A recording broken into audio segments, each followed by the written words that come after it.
Welcome, everyone. Brittany, do you've got some music going? You're muted. It's not loading again. I don't know Oh. what the deal is.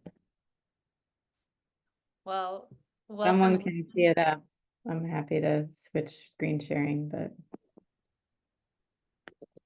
Oh, good. Welcome, everyone. As folks arrive, just let Welcome. yourself be here. Let yourself be here. We are going to get started in just a minute. In the meantime, welcome you to take some breaths in your seat. Maybe look out the window where you are. Let go of wherever you've been and find yourself present here. Thank you so much for being here. You are here in the Motherhouse Starter Series, the foundational course for mother-in-law and complicit no more. Let me do this. There we go for the recording. So yes, you're here for the Motherhouse Starter Series. This is the foundational course for mother-in-law and complicit no more. You're here in our closing session for this starter series, session 7, which is titled Complicit No More, Moving into Right Action.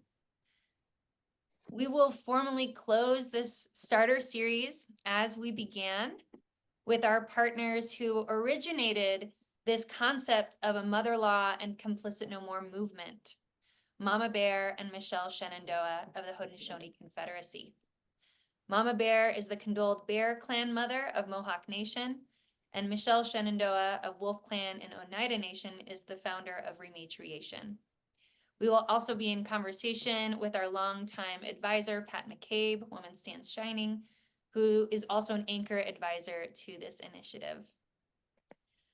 Today, we'll explore what it means to be part of this movement to remove our consent from the doctrine of discovery and all of its related ilk, and instead to orient and ground ourselves in that as a necessary part of the call to mother-in-law.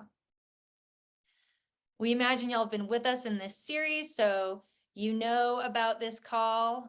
It's a call to springboard our own remembering, to reclaim our authority and the mother-in-law that lives within the seeds of our own cultures and lineages. It's a call to start living towards right relationship right now. And as Pat would say, to put life at the center of all we do. Today will be a space for honoring the longer story of the movement we are stepping into and name a bit about what we know about where we go from here. And then lastly, cross that threshold together into the next formation. So we're your hosts, Land Justice Futures, and we work with movement partners and religious communities to create land transitions rooted in ecological and racial healing. You can learn more about our work, our focus community program, and our public educational offerings from our website. So this starter series, we've been in it. Our goal for this series, which we hope has been apparent to y'all, has been to develop our particular lens as a collective. In order to undo the spell or break the curse of colonization, we have to see it all around us. And so that's what we've been doing.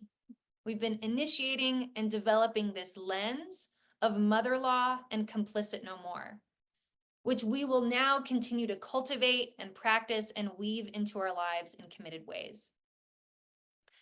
And honing this lens takes time.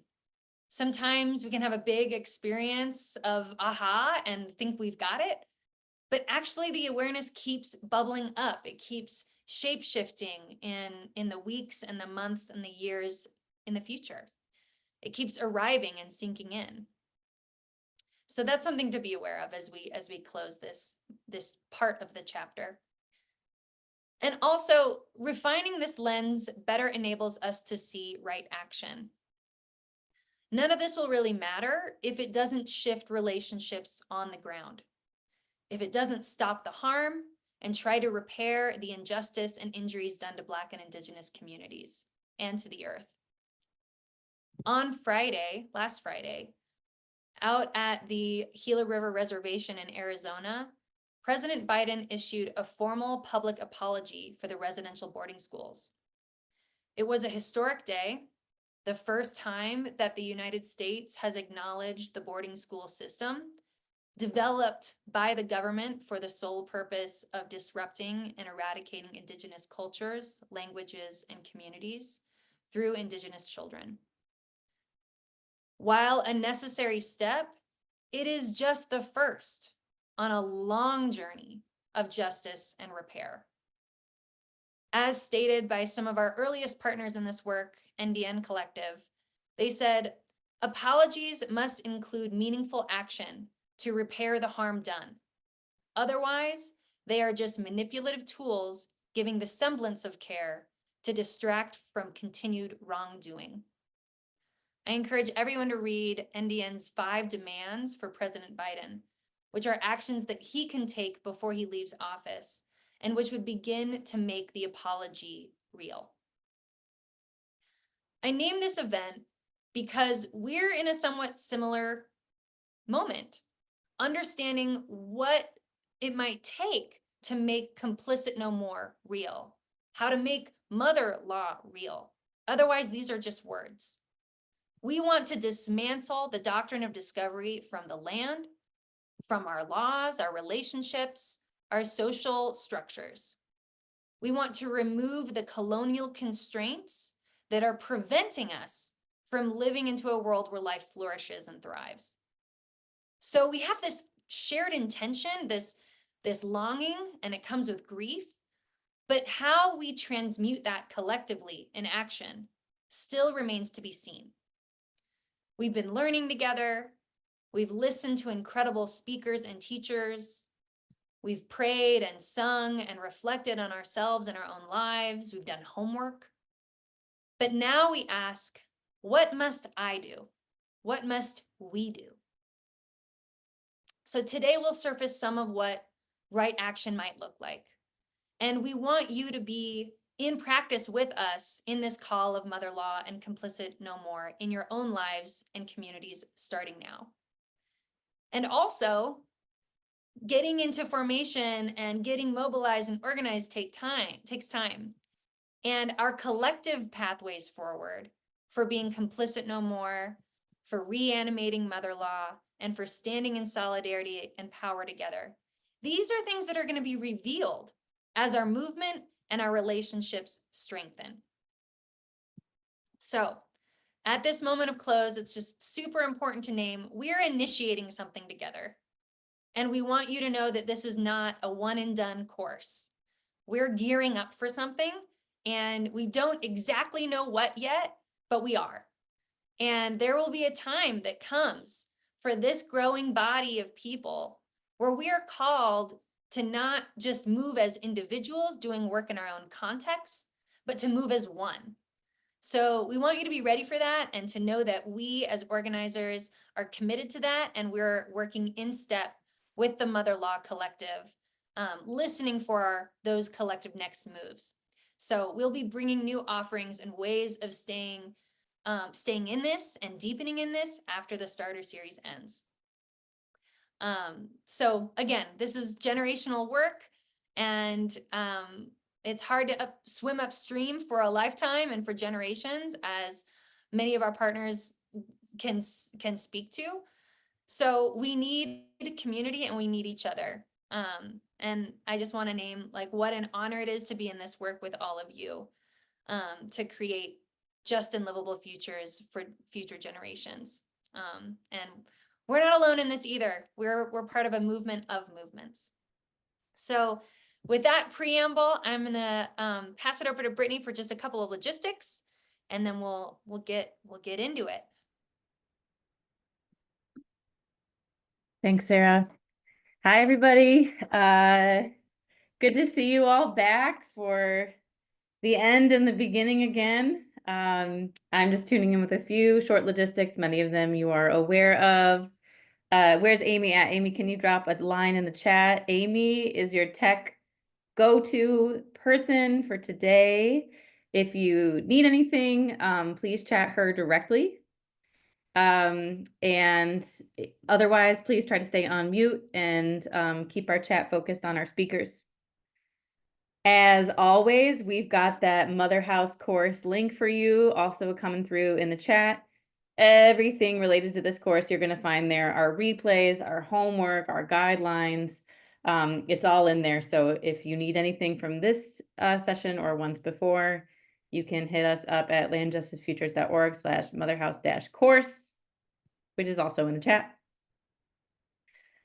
And last but not least, this is an important moment for our team because we tried a really big thing, pulling this course off, and you all said yes. We are so grateful. And as we enter into the winter and gear up for next year, we need your feedback.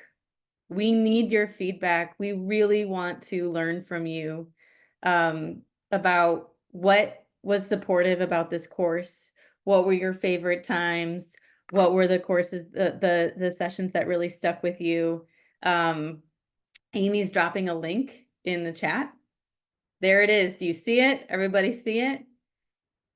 Maybe you want to click it now just so it's open in the background for you to return to.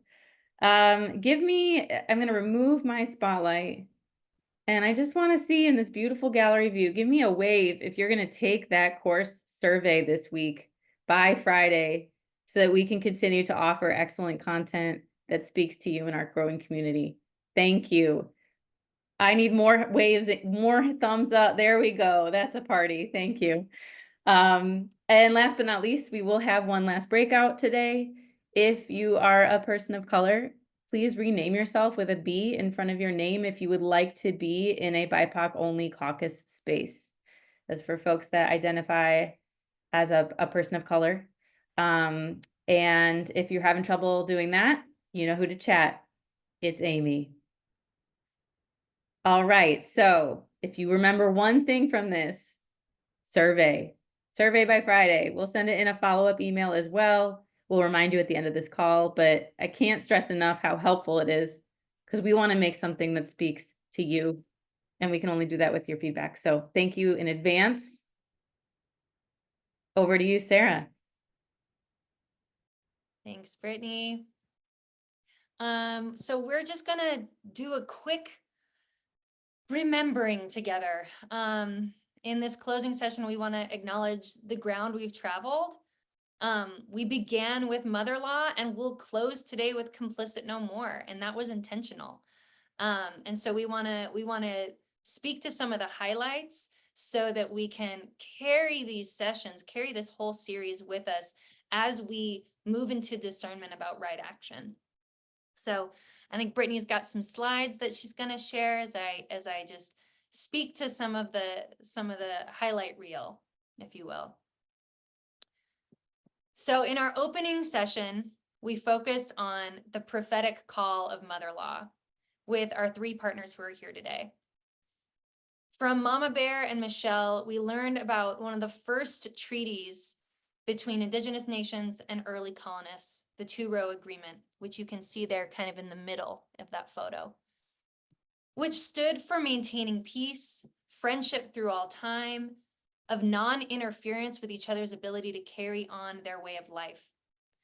We learned that mother law is the foundation for Haudenosaunee ways of life, the clan system, and the longest continuous democracy in the world. We learned that mother law is rooted in equality and caretaking, our responsibility to one another, the water, the air, the earth, all our relatives. We learned how women are the center post of this society, the backbone of collective decision-making, ensuring that the self-agended, as Mama Bear has said, do not rule, and that we support life for all future generations. We learned about the women's nomination belt, the one held here in this photo, women arm in arm, an unshakable sisterhood as foundation to a great peace.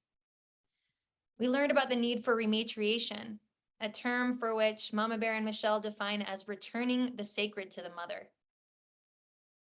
And from Pat, we heard how mother law and the land-rooted indigenous lifeways it is comprised of represents the greatest success that human beings have had on Earth, and that we must study and find ways to align with Mother Earth. We learned that in the science of right relations, ecosystems really just are deep family relations. Pat named quite specifically that Mother Earth is the authority here. What she says goes. As life giver, she is our order. And in reflecting on interbeing, our interrelationship with every other being, Pat challenged us that if we're going to have influence on every other part of this web, let us make it one of care. She named how this nation and the world is hungry for mother because it's hungry for care. The superimposed colonial way of being is a ruthless withholding of what a mother would give to her child, whether that child is human or any other child of hers. We heard Pat so clearly say, it is against spiritual law for anyone to stand in the way of what Mother Earth would give to her child. In session 2, we learned about the doctrine of discovery and its dehumanizing impacts on all peoples, colonizer and colonized, and specifically the disproportionate impact on Indigenous and Black communities who have been dispossessed and enslaved, controlled, and marginalized. We learned how the doctrine is an active legal doctrine and policy structure, but it's also a worldview, a mindset we have inherited from our culture. Sarah Augustine made the doctrine of discovery very real in today's terms through her own life as an Indigenous woman and the way this touches her life every single day. In session 3, we learned about how the doctrine became a tool for land theft, particularly used against Indigenous and Black communities. In those stories, we understand how today's land distribution became so grotesquely unjust. That is, that 98% of private rural land in the United States and 95% of private urban land are currently owned by white people.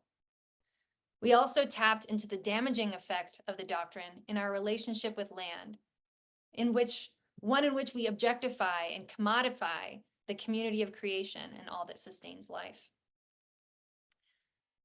In session 4, we began to weave in how the rise of European patriarchy and the witch hunts are deeply connected to colonization. We learned how the doctrine of discovery evolved out of much older processes initiated by an imperial church. Processes of conquest, of stamping out land-based religions, and controlling women's bodies. The doctrine of discovery didn't come out of nowhere, but a long trajectory. We learned about how many of the same ideologies and tactics and strategies and narratives, exact same language that was used by the church and state to demonize or own or control women's bodies and force conversions in Europe were then used on Black and Indigenous bodies around the world for the sake of extraction, theft, and empire. And in session 5, we turned to look at models of resistance to empire from within the European Christian tradition, specifically 3 women from very different contexts and eras, and how their lives bring forward new questions of how we are called to resist in service of life and community. And lastly, in session 6, we turn to one of the great symbols and traditions of turning the tables and embodying revolutionary, life-giving love. That is, we looked to the Magnificat, or the Canticle of Mary, from a womanist perspective, and its connection to Black motherhood today. We made the link between a source of mother law within the Christian tradition and the need to stand in solidarity with the oppressed and upend our current order and power over paradigm. So that's where we've been, and we do all this learning in order to live into mother law. To do that, we must remove our consent, spiritually and materially, from the status quo and the logic of supremacy and destruction that we've inherited. We must work to repair the harm around us, the harm done to Black and Indigenous communities by our laws, the distribution of land and wealth, our social structures, our relationships. And instead, we must reawaken something else. So we must be complicit no more in order to live into mother law. So with that, we can end our screen share. I want to bring forward our theological council to offer a few words of just how you all are metabolizing this course and what you're taking away at this point from where we have been together. And so, Bronte, since you're here, I'm going to ask you to go first while we get everyone else in the room here. Thank Is you, that all right Sarah. with you? Yes. Oh, yeah, I'm just feeling so grateful for the call, this call from the elders here, the Indigenous elders here, to hold rematriation as returning the sacred to the mother, and just meditating on the violence that has happened to the land and their most vulnerable communities through that loss and care of the mother and hospitality to the mother. And the distortion and confusion of Christian supremacies absolving harm through the person of Christ, as though all is forgiven because of this sacrifice, rather than an invitation to put on the person of Christ through our own sacrifice, through our own atonement, through challenging our own complicity in projects of empire, and to examine that more closely and to notice the ways that rematriation is a Christological practice. It is a prayer of resurrection. It's a prayer of atonement. It's a prayer of accountability. And I think that I shared this in the session that I got to accompany around the legal implications of Indigenous and Black land theft.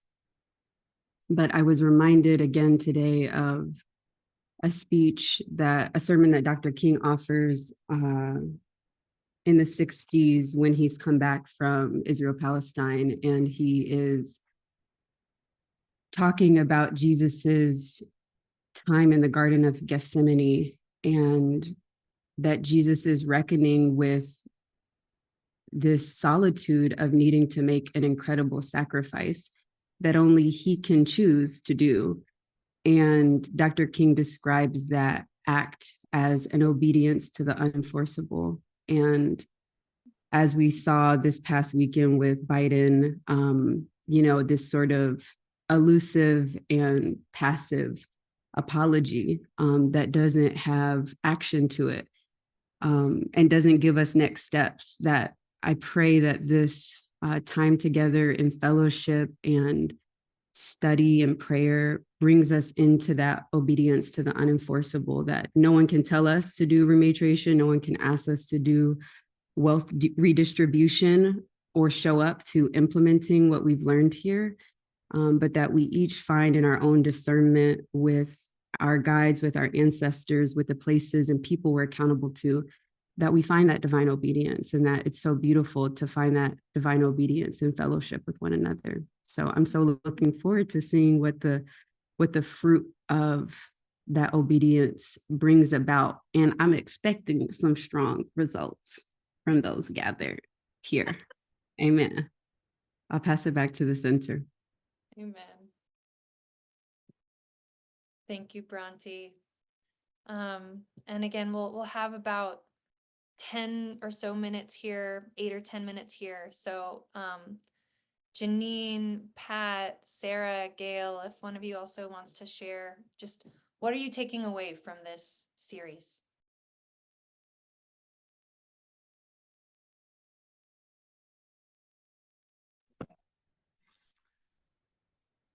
Greetings, everybody from Muskogee territory, also known as Alabama.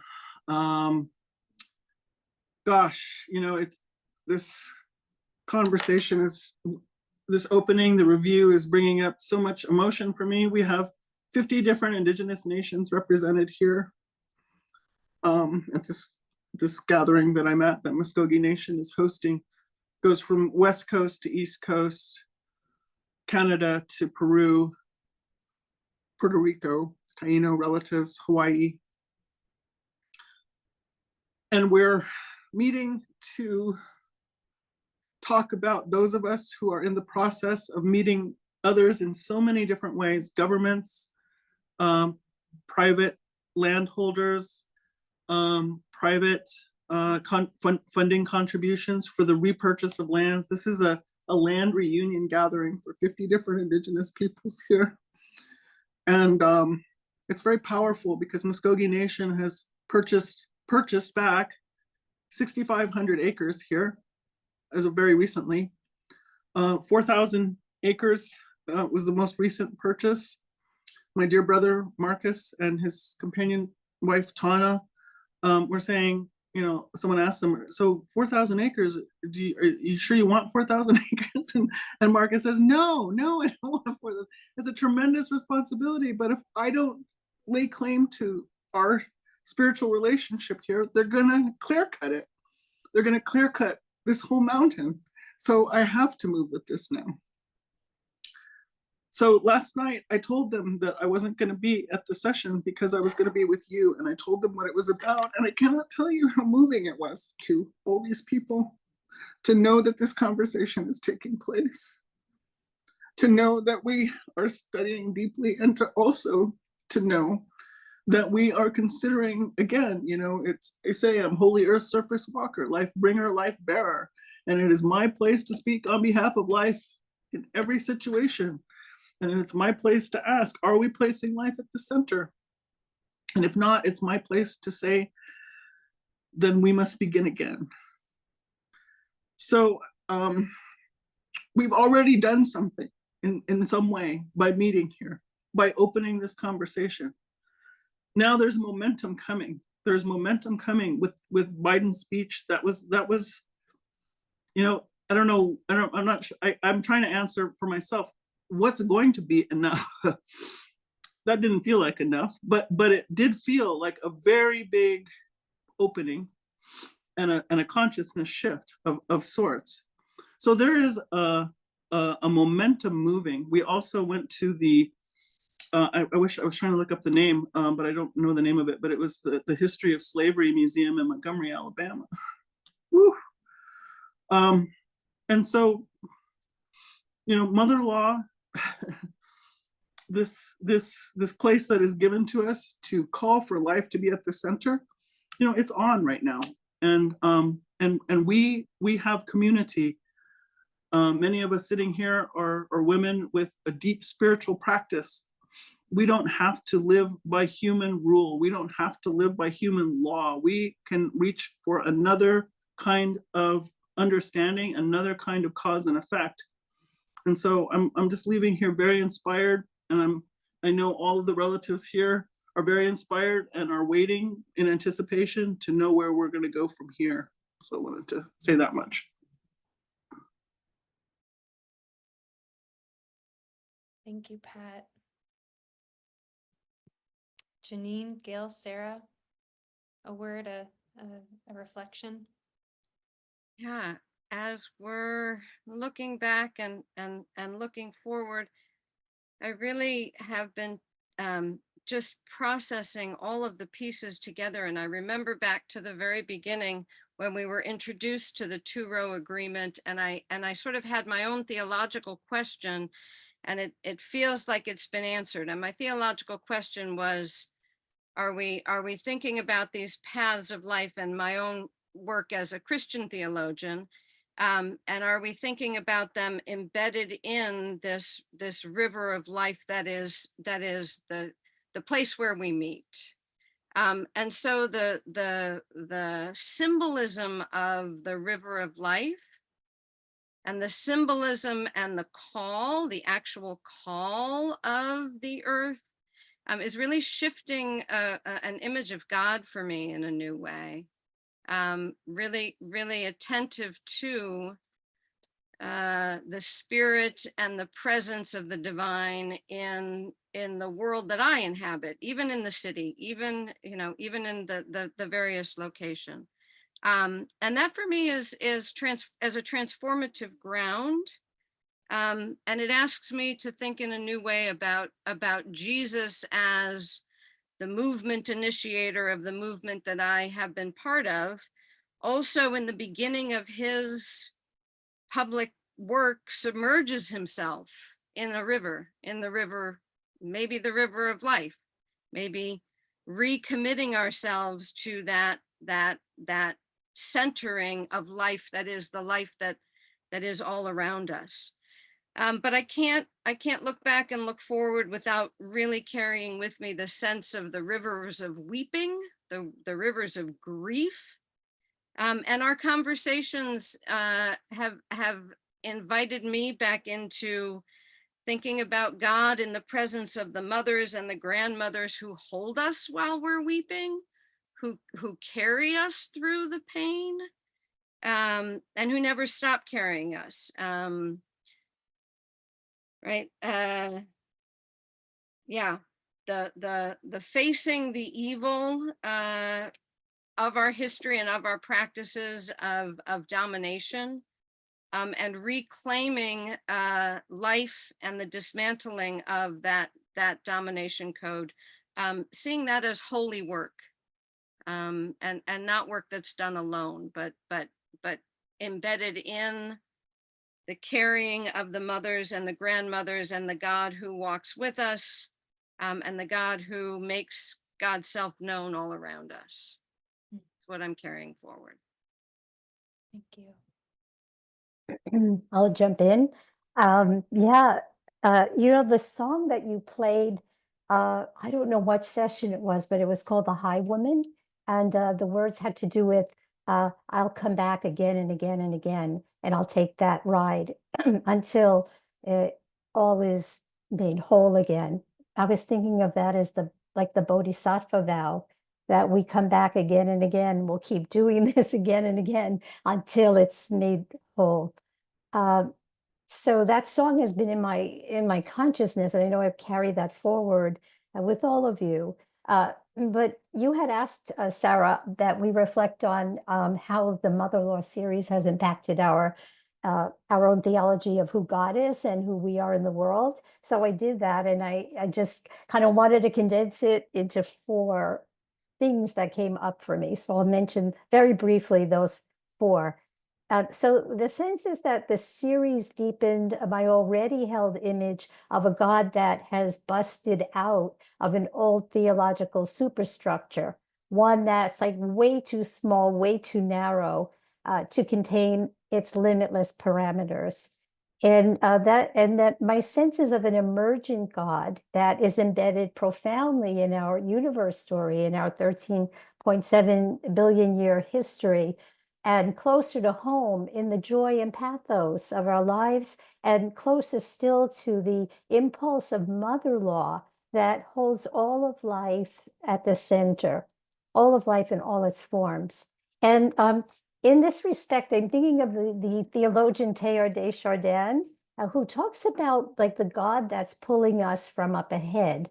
And it's not meaning literally some God that's up there that's pulling us linearly, spatially, but a meaning, like a sense of the force of love that's woven into the fabric of the universe itself, in the cosmic process. And it's that in inherent allurement to become more of what is possible.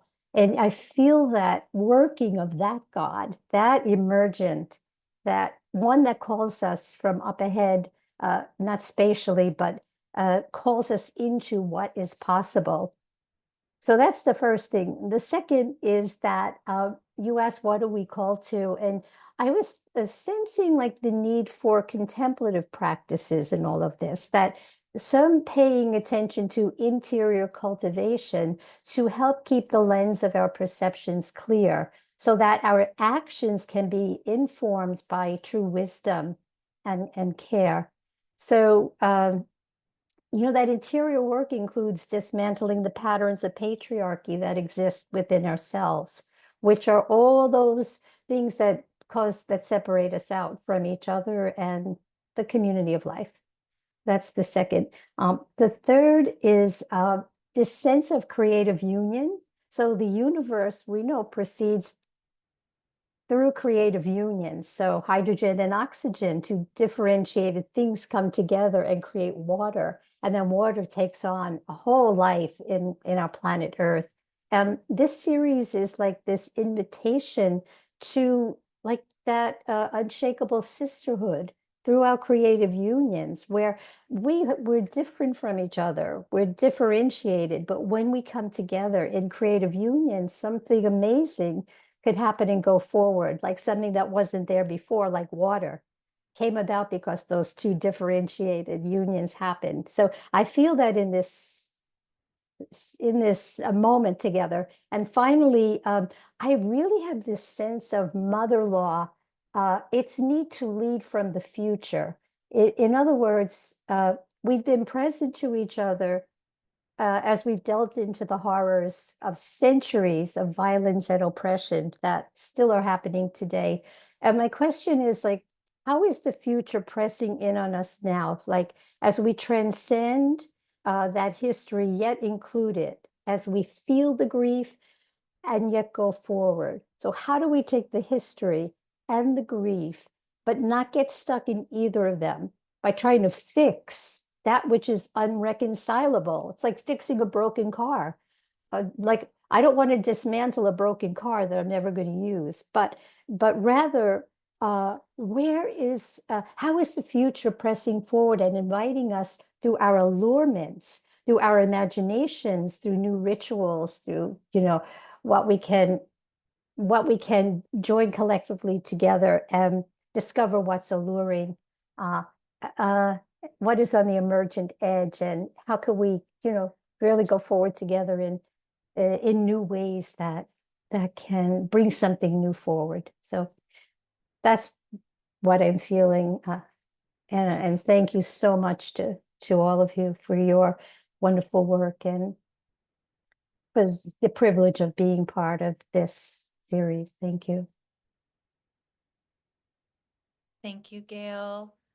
Sarah Jolena, you'll wrap us up if you can, if you've got a snippet of what this course has brought forward for you as a feeling.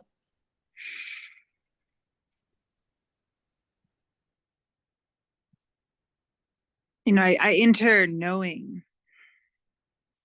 the preciousness of this gathering and how much I and others have been waiting for this particular call.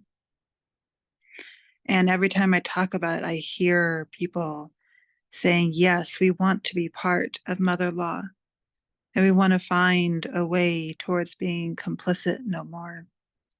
And even though we don't always know what that means, it's a deep ontological and epistemological, a deep shift in how we know and how we are with one another. And I remember as I continue to learn to what it means to be a daughter, a child of the two-row wampum, that my ancestors were offered an invitation of peace and friendship. And there is a responsibility that I am given in having a place here, that to be here at all is only possible because of that invitation. And what does it mean to like that invitation to continually to resort my political, my religious, my spiritual way of knowing and being in a different system is made possible through that invitation. And through that invitation, new ways of being together can emerge. So to continually be returning to that invitation of peace and friendship and mutual respect and responsibility for the waters. Well, thank you all. I just want to offer my gratitude to all of you, all 5 of you, for being part of our theological council throughout this series. It felt important to give you a chance to name what's been moving through you before we move into this next moment with our partners about what Complicit No More might mean. So thank you all so much. I'll invite Mama Bear and Michelle and Pat to be part of this next section. And just to say, you know, you've heard from these council members, some Christians, some not, about how this class has shaped them.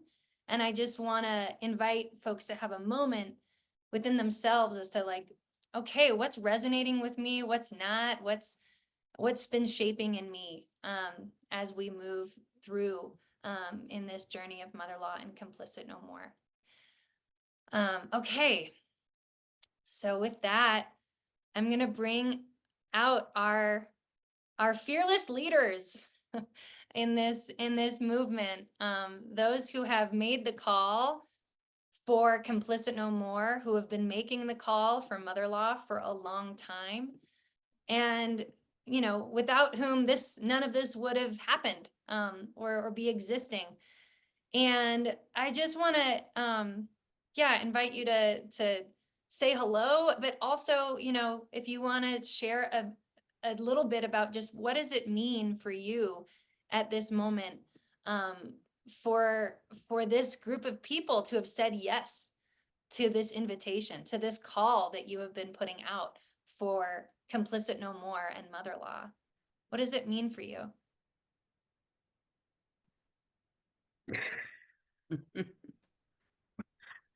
I guess I have to go first.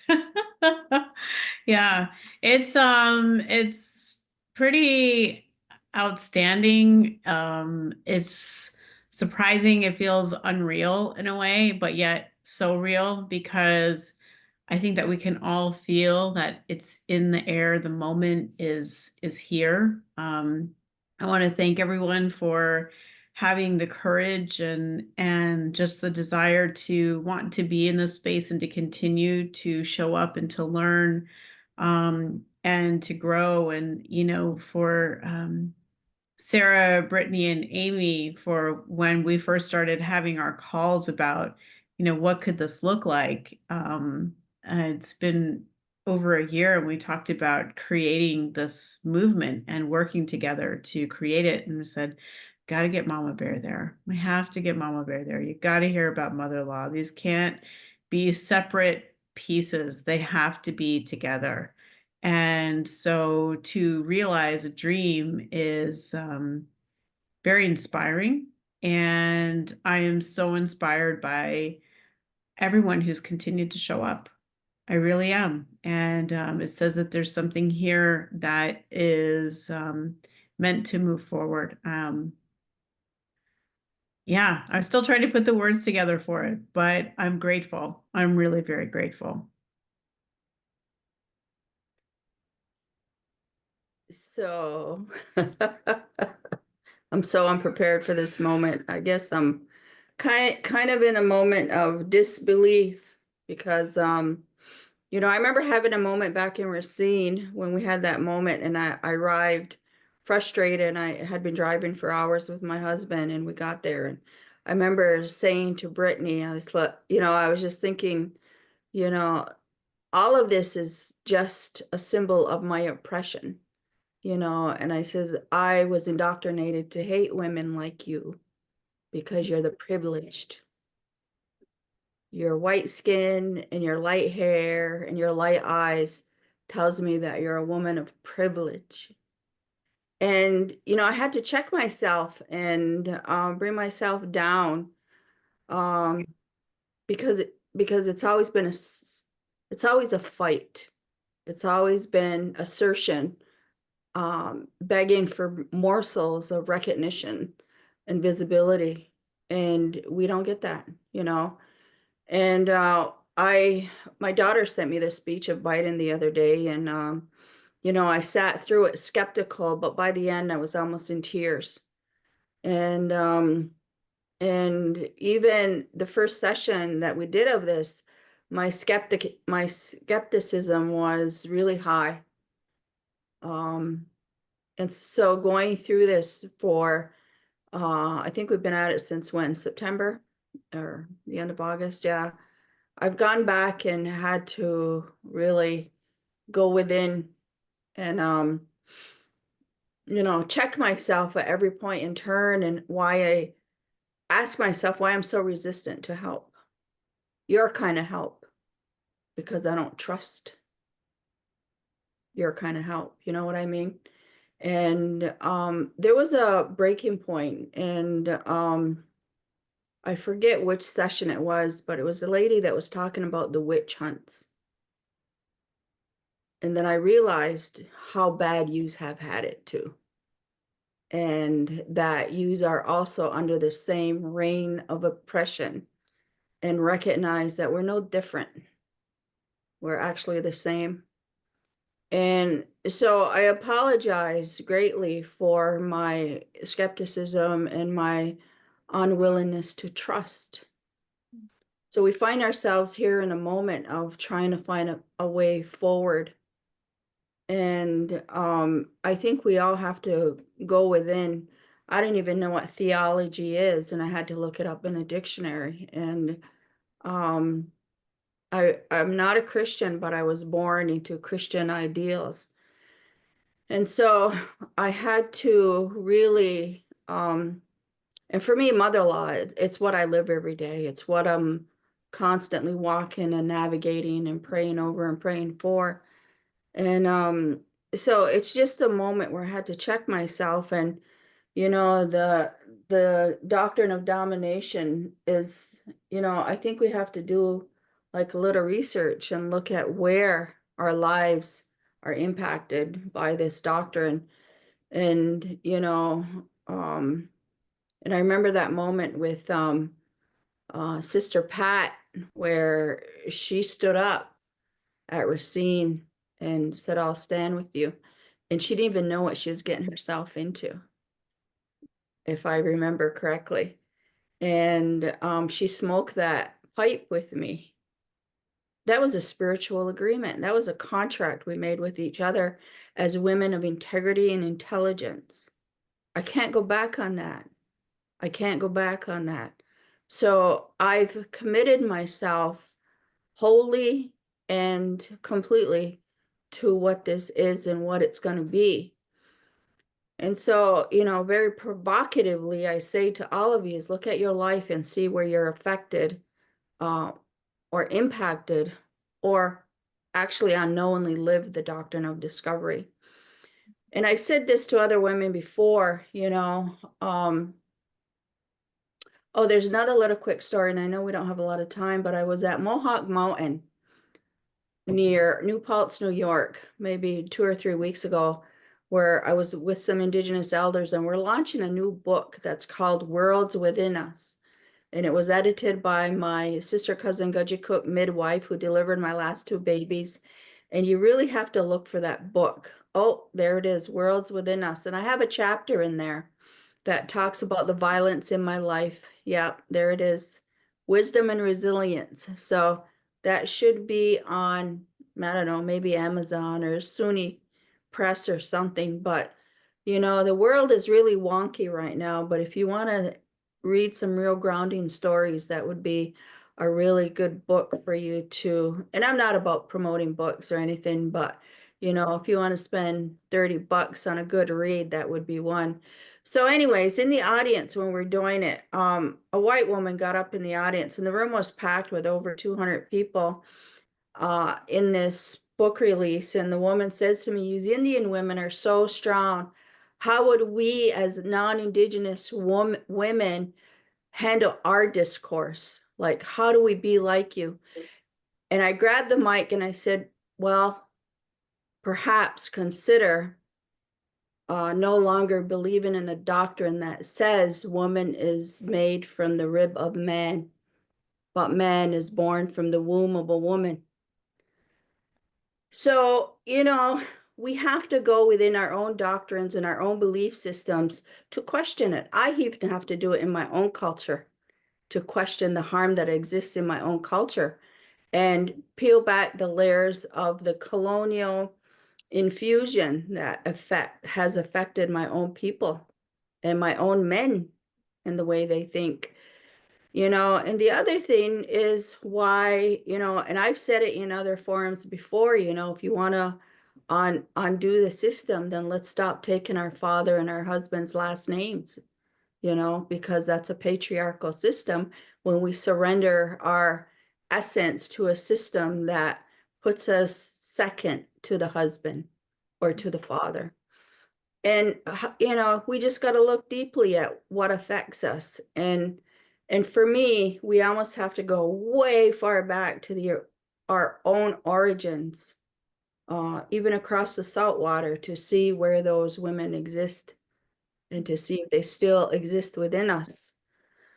So anyways, I'm part of different circles and the work is done. But I go back to 1492 when Columbus sailed the ocean blue and we found him lost at sea. But anyways, when he got here, this was a hemisphere of women and mothers. And there's a painting that exists in the dustbins of a museum that nobody can see. And it's titled America. And it's called The Indigenous Mother. So anyways, there's a lot to unravel. There's a lot to remove the dust from and for us to take a look at. But these ladies have done a really good job. And, again, I create the invitation for you to stand with us. Because I think we're reaching that point within the next 4 years where we'll have no choice but to stand together. So it's either by choice or by calamity that we have to stand together. And I think the shift is rolling in. The shift is rolling in. And my final say here is that brace for impact, because there's going to be pushback. And there's going to be the ideals of men who are going to push back on us, and maybe even other women who are going to, call us out. So, but that's just part of the pendulum and the way it moves to, get pushback on any kind of movement that is for the greater good. So brace yourself, prepare for impact. Yeah.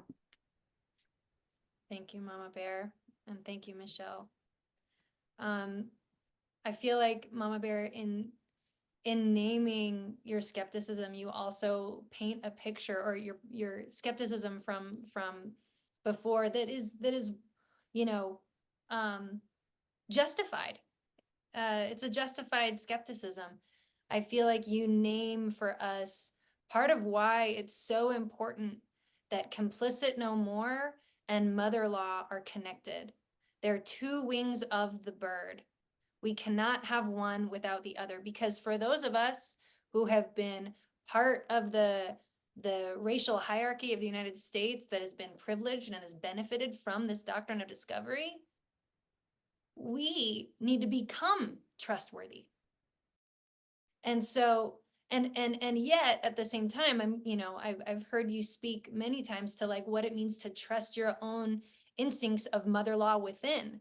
And so this is a tricky dance we're doing of becoming trustworthy and trusting mother law within ourselves. And those are the two wings of Complicit No More and mother law. And so that's the dance that I feel like we've been invited into through you and Michelle, that feels so important right now. And I feel like you really illustrated why that relationship is so critical. Yeah. I would love to ask a question about vision. you know, we've got hundreds of people who have signed up for this course. And, you know, we are going to be identifying collective moves that we can make in the months and the years ahead. But I want to ask you, what do you imagine that could be ahead for us as a movement? In the weeks, months, years, in 50 years and 100 years, you know, Mama Bear, you've talked about, in thinking about your granddaughters, what would it look like if they grew up in a free world? And so I'm curious if you want to share just in a few minutes for each of you, and then we'll talk about right action and what that means about Complicit No More. But what do you imagine this looking like for us as a movement? Michelle's telling me to go first. But well, you know what? I think the movement is already on. You know, and there's gonna become a moment when where the eyes of the world will be upon us, and they're gonna call us to substantiate our movement. And so we have to look at the biology, the biological science that backs us up. And I think the entire earth and the universe back us up in terms of our authority. And you know, sometimes you have to surrender something in order to gain something. And we got to ask ourselves, so what are we ready to surrender and to give up to bring in something new? It's almost like when I send people out to fast on the land, you know, they got to empty out. They can't eat, they can't drink, they can't have human contact, they can't sleep for 4 days and for 4 nights. They empty all that toxicity in their body so the spirit can come in. And so what are we ready to give up? And, you know, and I remember in Racine, I had fired God. And so a lot of, you know, moving forward. And I remember somebody saying, you know, that wasn't my God that did all that, you know. So you know, let's question God, like, you know, and his place in our life. And is it a him? Is it a her? You know, so we almost have to rewrite our narratives individually. And but to me, I always come back to the mother. The mother makes the most sense to me. And moving forward, it's not a vision. It was a dream that I've had for about 25 years now, where women gather on a mountain. And it's by a lake that sits on top of a mountain. And for 10 days and for 10 nights, we gather. And from sunrise to noon to sunset to midnight, there is a ceremony of every woman race in the world. And what she does is she prays and calls back and invokes a ceremony to bring back those original women that created the earth. As far back as we can go, and the Haudenosaunee can go right back into the universe, back to the Pleiades where Sky Woman came from, and she created the earth that we know it to be. So, but I question you, where is your woman deity? Where is your woman creator that created the earth that you walk on? And where are your original grandmothers? And I know in Racine, there was a young woman there that was going back to Ireland and to find her ancestors. And she sent me an email the other day, and she found the well. She found the well that is in the shape of a vulva, and there's stairs going into the well inside the vagina. And I'm like, I gotta go there. So, you know, we gotta find those sacred sites, and we gotta reactivate the earth at her meridian points in order to bring prayer there. And we got to be serious about that commitment. But, you know, I've shared that dream many times, but there have been no takers. And I've shared mother-in-law many times. I finally got a taker. You know what I mean? So I stick to my story, and, you know, moving forward, you know, it can't be just me and Michelle. It has to be everyone coming together and compromise, and in a collective effort that we will put life at the center, and we won't take anything less. Mm-hmm. Yeah. So my entire life, I've had dreams that show me some vision of the future, and I never see it in reality until it happens. And as a young child, I remember having this dream. I was in a car with family, and we literally pulled over on the side of the road, and we're listening to the radio, and everybody pulled over. And it's because we are all waiting for the world to end. It's just going to happen in that moment. And so my whole life, I've just been watching and waiting, and what's going to happen. But our people, and I know a lot of peoples around the world, have different prophecy, and ours, as Haudenosaunee people, has always said that a time of change will come. And I don't think for any of our people we could have ever imagined it would be in our lifetime. I don't think we would have ever imagined we would see it. But knowing I had that dream as a child, when all of a sudden it's 60 degrees in the middle of January in upstate New York, I thought to myself, something's not right. And when just these little incidents started to happen, trees starting to die from the tops down, that is actually the words that have been shared in our prophecies. And when acid rain was like a really big thing that was happening, it's like, those are the signs. And now we see things happening more and more. The dreams I've always had have always shown me that there's these ginormous waves that are so big, there's nothing that stops them. Nothing. And they come ashore. And we see these things happening. We see the waters just taking over the land. We see Mother Earth, like she's, Mama Bear has said so many times, Mother Earth is pushing back. And are you listening? Are we listening? Are we listening? And so, as Indigenous peoples, we're always listening to our elders. We're always taking in the teachings and seeing them in different times and different moments. And one that I've heard in the past few years actually comes from one of our faith keepers, Oren Lyons from the Onondaga Nation. And he said that we're in a moment where this is the fighting round, where we all got to get up and we got to put those gloves on, like, and get in that boxing ring, because this is it. This is the moment. He said, this is the final round, and we have to fight if we're going to have that future. And that it comes down to what he says are 4 words, which is value change for survival.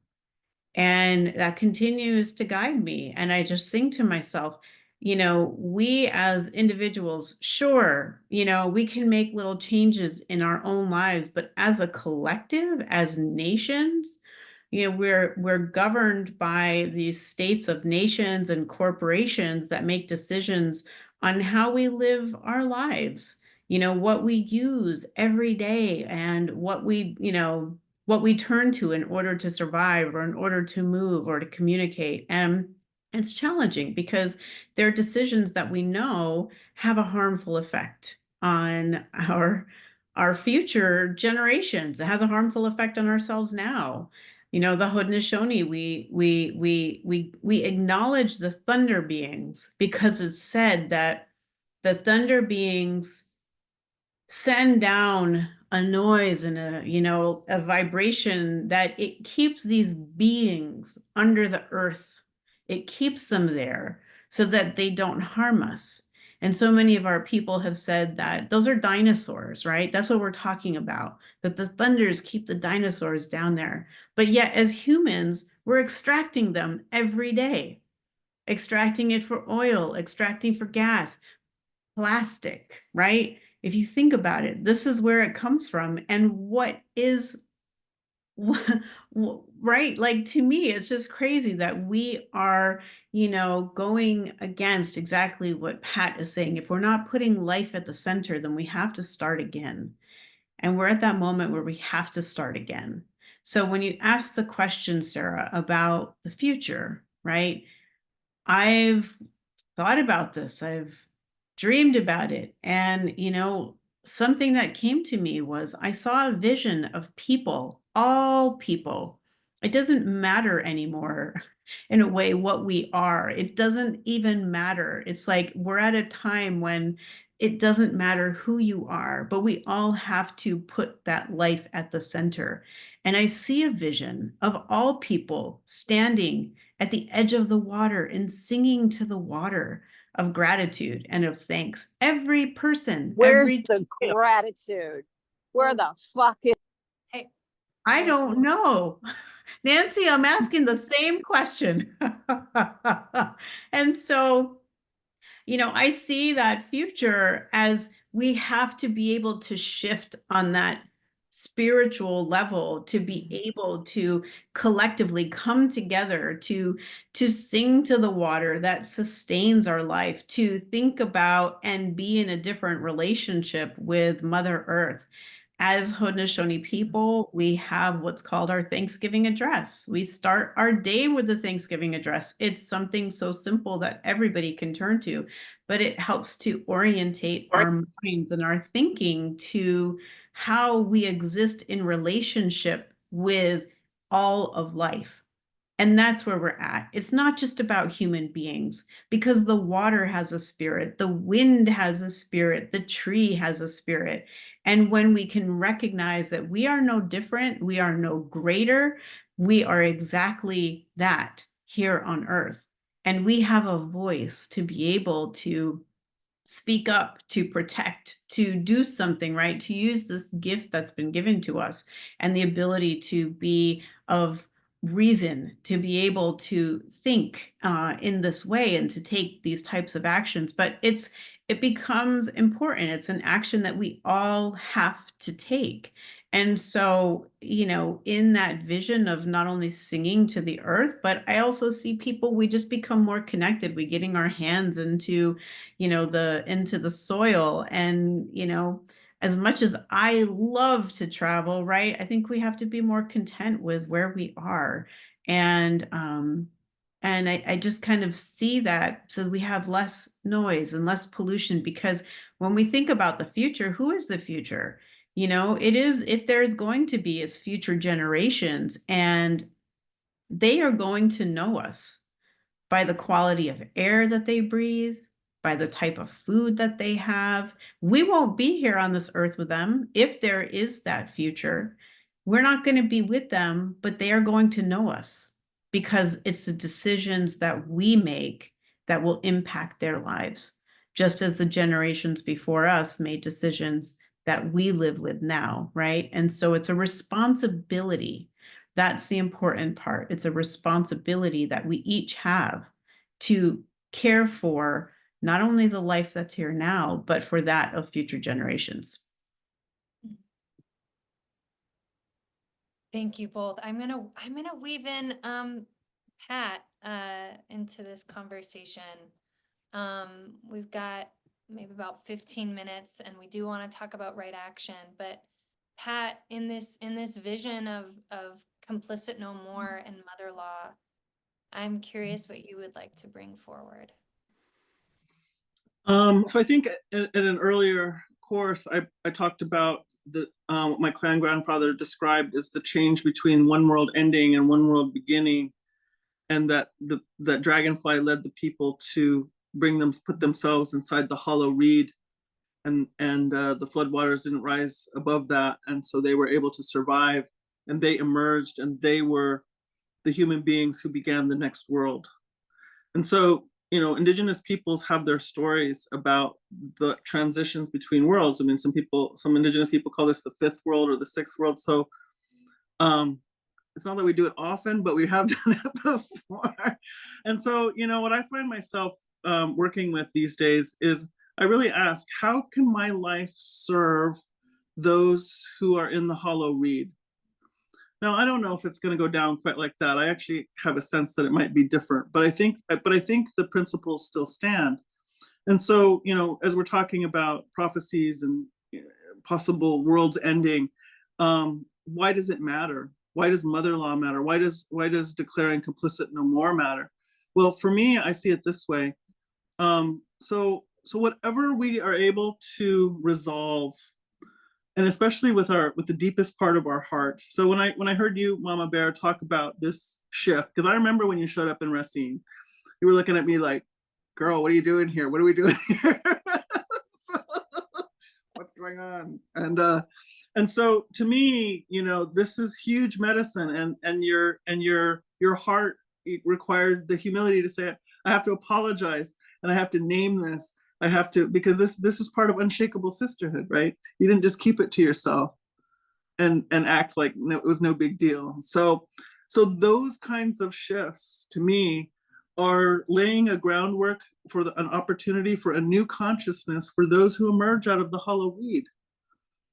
So I think the more that we set the record straight, the more that we acknowledge our 2020 hindsight. And right now, I think mothers are in a really fabulous position to do that. And the people who have made these constructs that are showing themselves to be not moving towards life, they're going to be a little bit more reluctant to name the 2020 hindsight of the errors and the breakdown of relationships and etc. So for me, not in a blaming, shaming way necessarily, because I think that we lose more ground than we gain that way. But for us to be able to begin to change the relationship. So I heard, and I really love that, becoming trustworthy.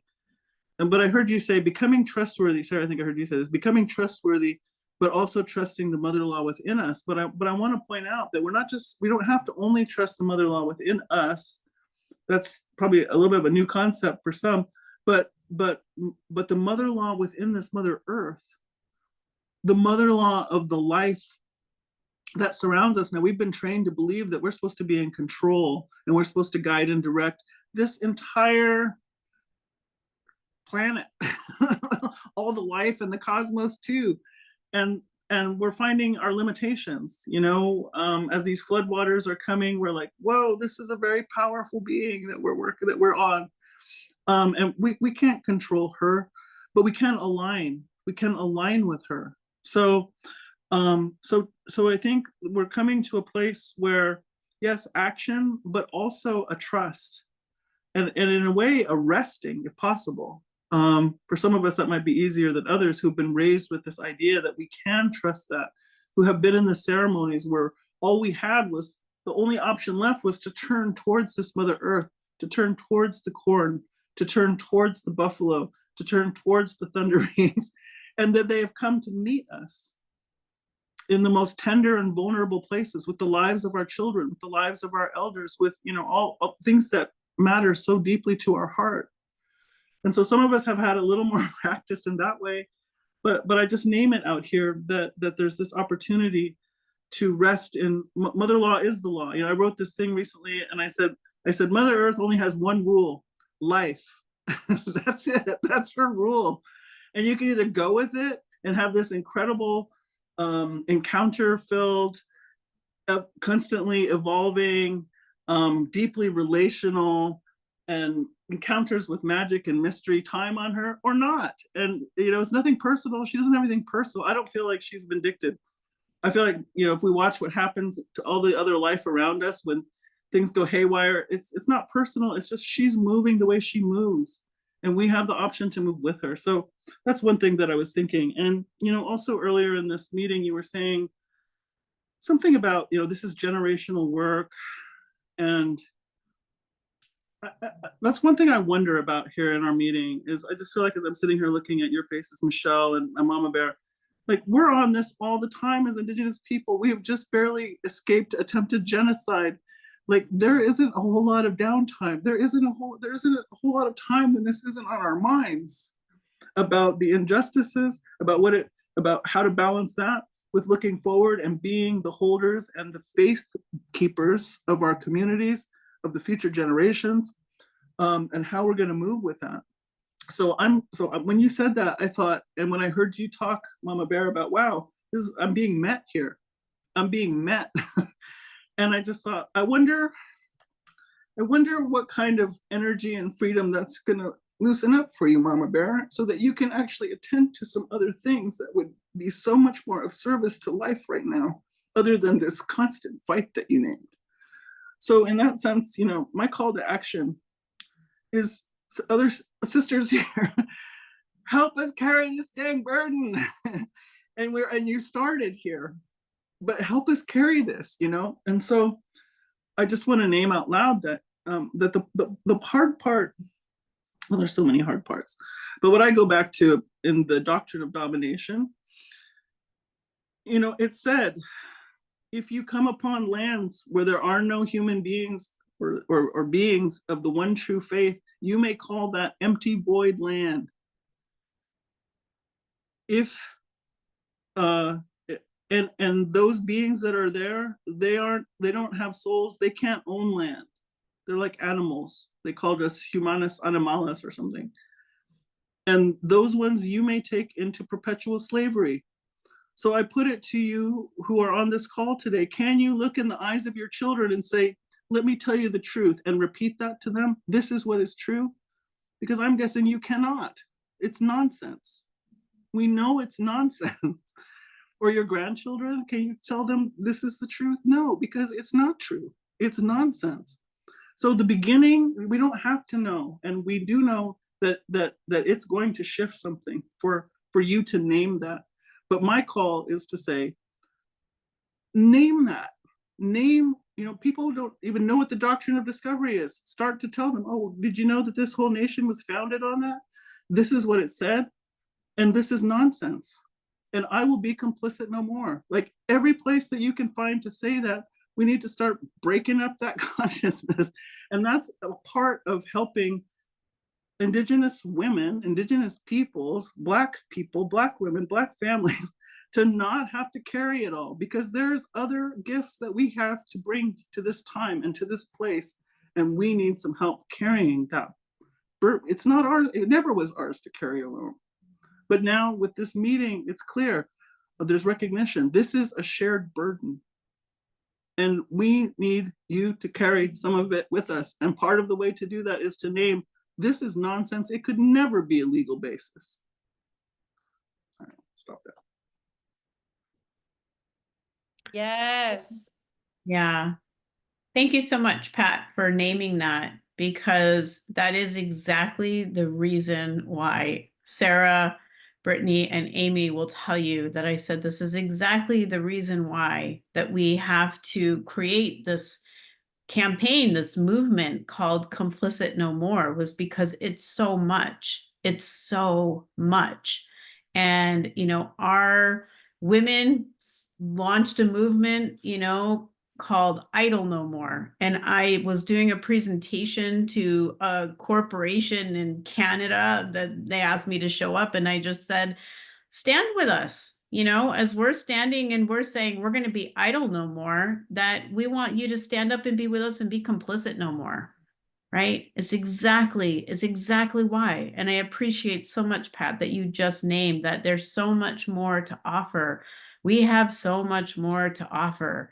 And yet we just are kind of constantly in the space of having to name again and again and again what that oppression, what that burden feels like, and what, how can it be undone? There's so many aspects to it. There's so many aspects. I'm sorry, I just had to say that because that's exactly why this was created. And it needed to pair with mother law. It had to.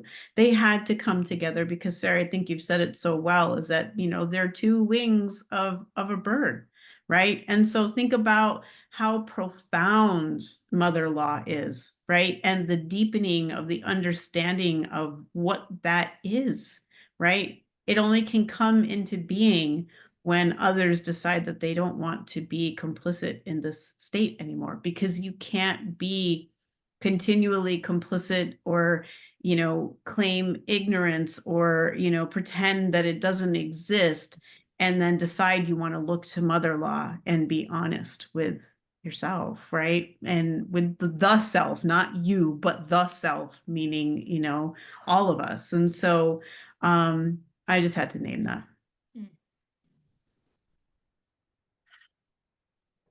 Thank you both. Oh, Mama Bear, do you have some words? All I can say is we have 4 years. Can you say more about that? You know, it's just, you know, my helpers say you got 4 years to put it together, you know. We always think we have time. We always think we have time. But to me, if we can't pull it together in 4 years, I'm not going to say there's no hope. There's always hope, but there's an urgency. Yeah. There's urgency, and the number 4 just keeps coming up for me, and I don't know. I see something from the sky coming. I don't know, maybe a meteorite, maybe something's going to happen, but we all know what took the dinosaurs out. So we have 4 years, and I think that unless we build a collective consciousness that's so powerful, and that we mobilize quickly, we have 4 years. And I know people, part of the Nature Conservancy says, the big gush is coming, and it won't take much to shift the access of this earth. But I'm no scientist. I'm just Mama Bear, and I just have an intuitive knowing that when the ancestors speak to me that way and they say 4, it's 4 years. And I don't know if that has anything to do with the presidential election, but things need to shift, and they need to shift quickly. That's all I can say. Yeah. We've started to talk about this sense of like urgency and action in this present moment. And not just any action, but right action. And, undoing this massive complex arrangement of the doctrine of discovery and practicing and co-creating something else, mother law, something that already exists, that is already around us and within us and in the earth, like that's a really big project. How do we do this?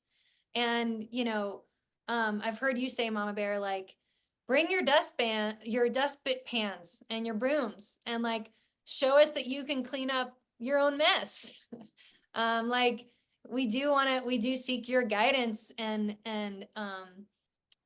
yeah, your invitations around like where you think right action is needed. And we also have to recognize that we have to do this work as well. We can't just rely on Indigenous women to have all the answers all the time. So I want to name, like, we take that seriously, and like we know that it's important for us as organizers to be looking for like what's the how that we do this together. But it's also really important that everybody understand what's the how in their own lives. And so I just want to name, in terms of right action, like I want to ask you all what that feels like for you. Like, how do you know when right action is present, especially from the descendants of settlers? What does it feel like to you? How do you know when it's there? What are the signs? And as you might be considering that, I just want to name to the folks in the audience that, we really see this next chapter as a time of finding our way forward together. And in the interim, there are things that we can do. In that mother law essay that we wrote with these 3 beautiful people, we named 3 anchors for how we move forward together, things that we know are going to be ingredients for this. One is removing our consent from the doctrine of discovery. And that can look like returning land. 98% of land is owned by white people. How do we remove our consent from that system? It's, speaking up in your church or your coven or your workplace or your neighborhood. It's organizing to tell the truth about the doctrine and remove narratives that glorify this violent colonizer history from our schools or from other places, and elevating Indigenous history and Black history, and the cultural wisdom that we need right now. This could be civil disobedience. This could be demanding change in our government. Removing our consent could look like a lot of things. And we want to invite you to look into your own context, your own personal family history, your own situation, to see where that can be possible.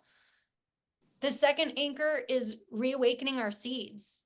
All of us come from lineages at one point that carried some version of mother law. So what is it to look to those old stories, to look to the songs, the myths, the folk traditions, to look at the old festivals and the customs and the crafts that honor the earth and honor belonging within it? And how do we learn from those things? And how do we learn from those things together? And then the third thing is standing in power and solidarity together. So this is the unshakable sisterhood or siblinghood. This could mean, showing up around land disputes in the areas that you're at, that where Indigenous people are fighting for access to their land or to protect their land. This is directing resources towards language revitalization programs, paying a native land tax or real rent in the area where you live. This is, showing up for the Black and Indigenous communities that are suffering from the brunt of the doctrine of discovery and have been for a very long time. So whether this is one form of reparations or another, this is about solidarity. This is about standing together. And it means becoming trustworthy with our actions. So those are three anchors we want to name. There's some other things, there's some other resources we can share about, next steps that folks can take, but I don't want to kind of detract from the conversation of where we are now. And so thank you for that slide. I want to turn it back to the three of you and just ask, how do you know or feel what it's like when right action is present, when right relationship is present? To me, my philosophy has always been that if it's right, then there's no fight.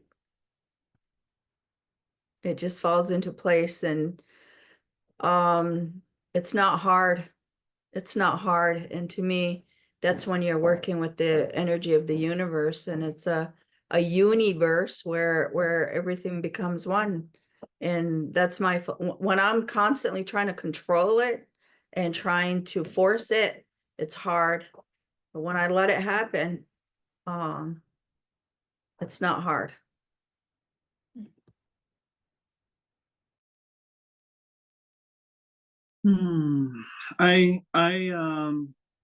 I really trust in a benevolent universe, I guess. And so for me, I just notice my own resistance, or as you're saying, if it becomes fight.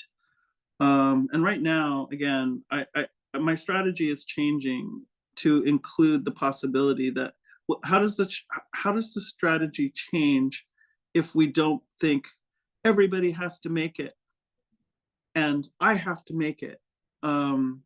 What happens when we, again, say, I support those who are destined to go on?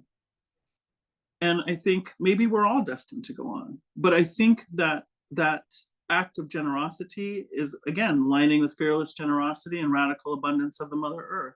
So I can't really lose that way. And it decenters and it changes the urgency. So for right now, this relaxing of the nervous system that I feel with this shift feels like it tells me it's right action, because I feel like there's so much love and care from spirit for me, that's where I can always find it.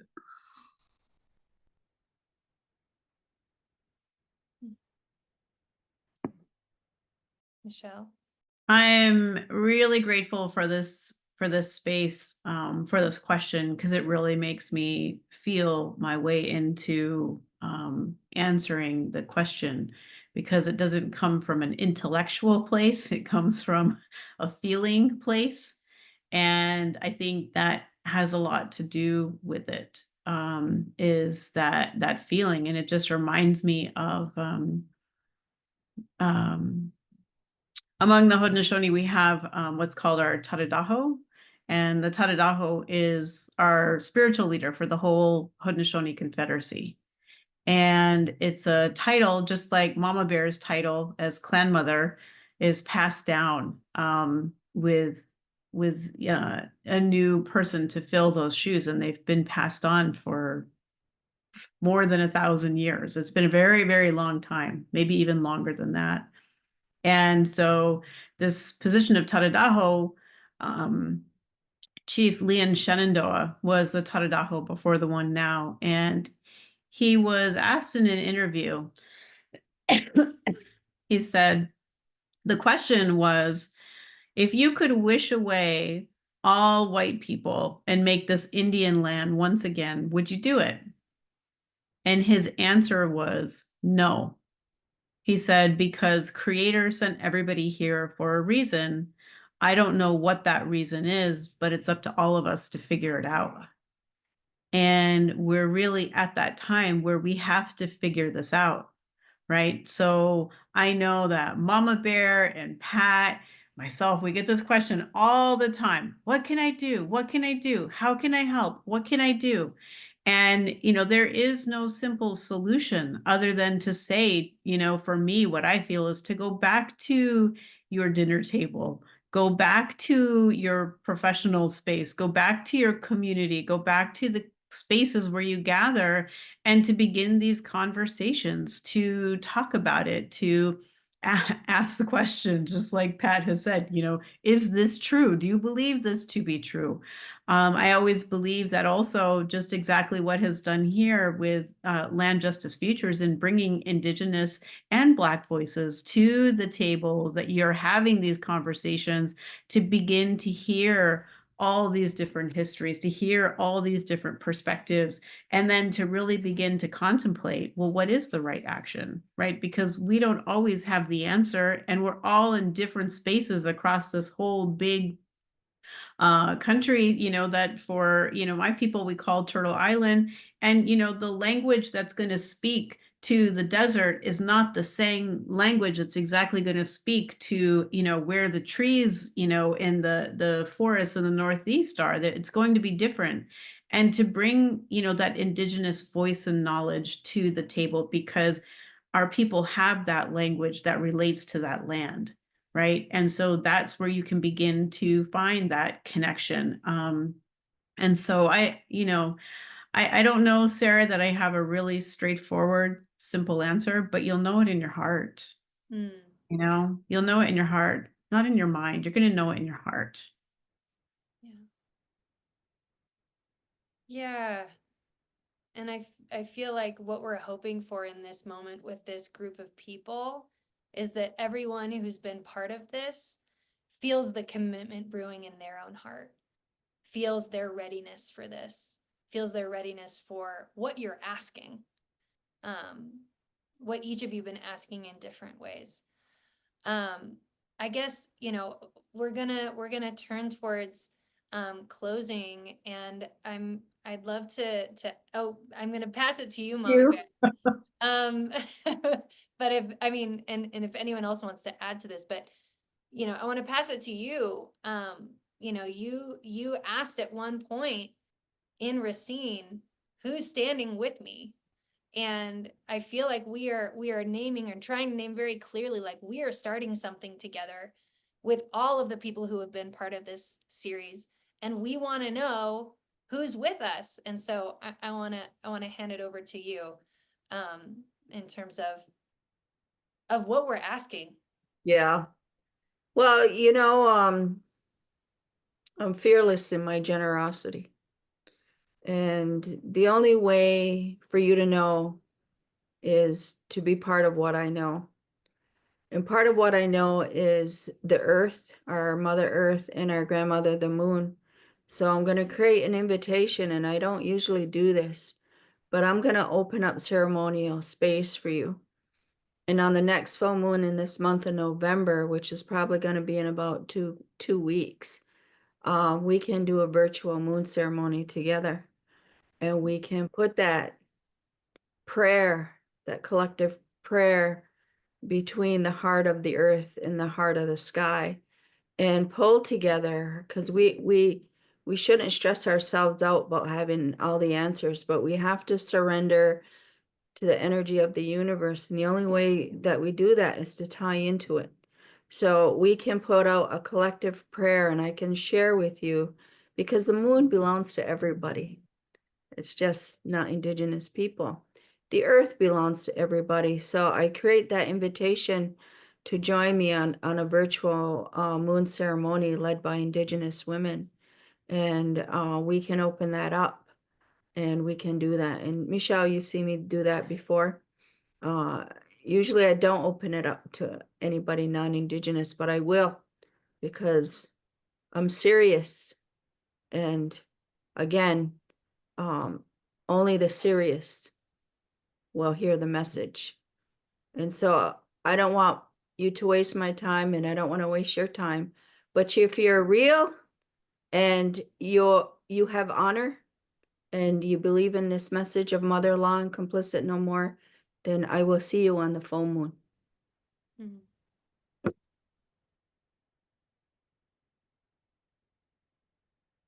Wow. Thank you, Mama Bear, for your fearless generosity, and invitation that I feel like asks, you're giving so much, and my hope is that we all will show up and give so much of ourselves in return. Because that is what we're seeking here, is reciprocity, solidarity, right relationship. And so your invitation is a profound one of you risking solidarity with us. And so we need to make good on our own trustworthiness for that invitation. And it is my deepest hope, our deepest hope, that this will be a massive wave, those waves that you talked about, Michelle, that is unstoppable, of siblinghood and sisterhood that will stand with you and stand for life.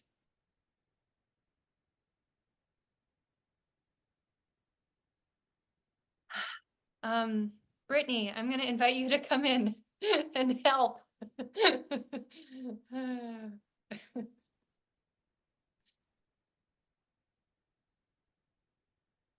Thank you all.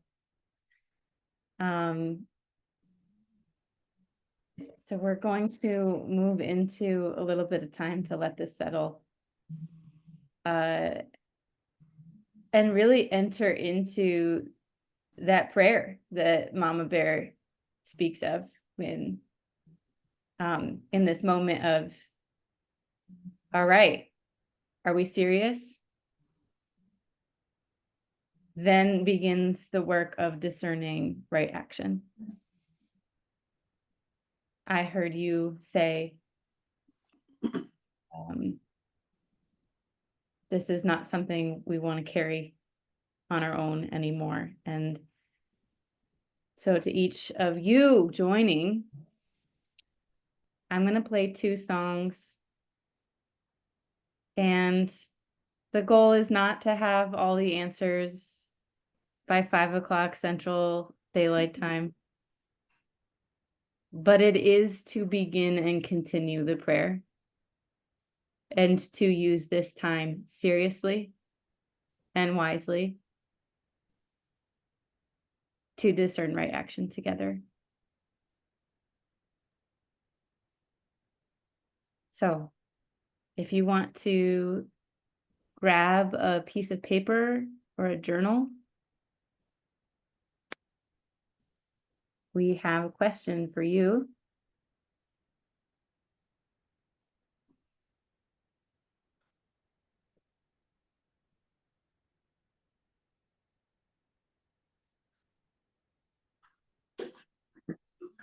What is calling your commitment? And what is the support or the encouragement or the next right step that you need in order to answer this call and invitation? So I'll play a couple songs and then Actually, Brittany, I was wondering if I could sing a little bit while we're doing this. Oh, yeah. Yeah. Absolutely. Let's see. I'm trying to see if I can get, I forget what the sound part is, but maybe I can't do that. I'm going to So- put these in the chat just so we can see you better instead of this slide. So I'm going to put the questions in the chat for everybody. Okay. A couple minutes here.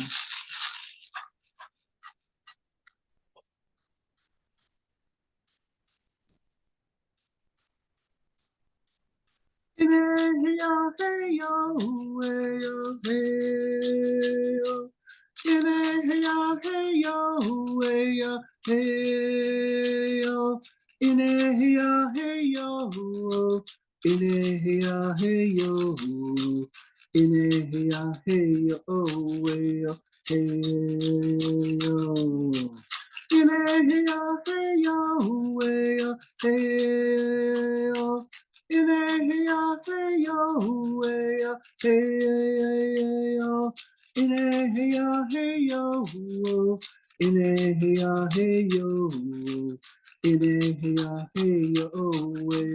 hey yo.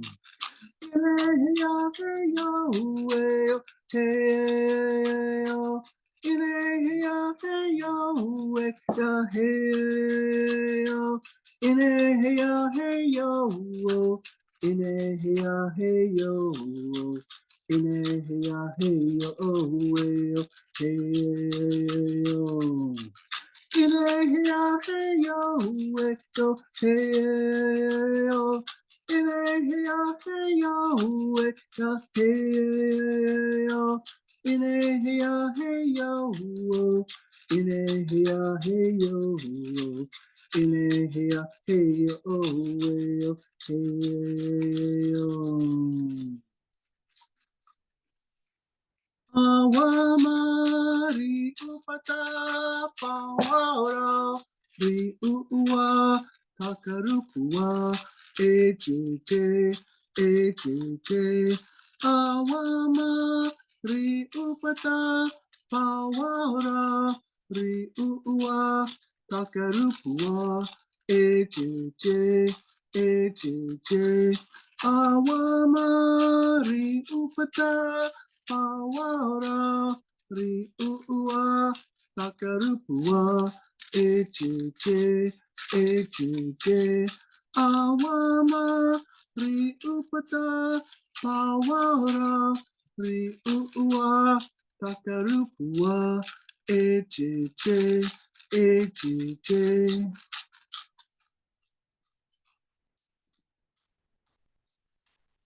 Well, hey, well, hey, well, hey, well, hey, well, hey, well, hey, well, hey, where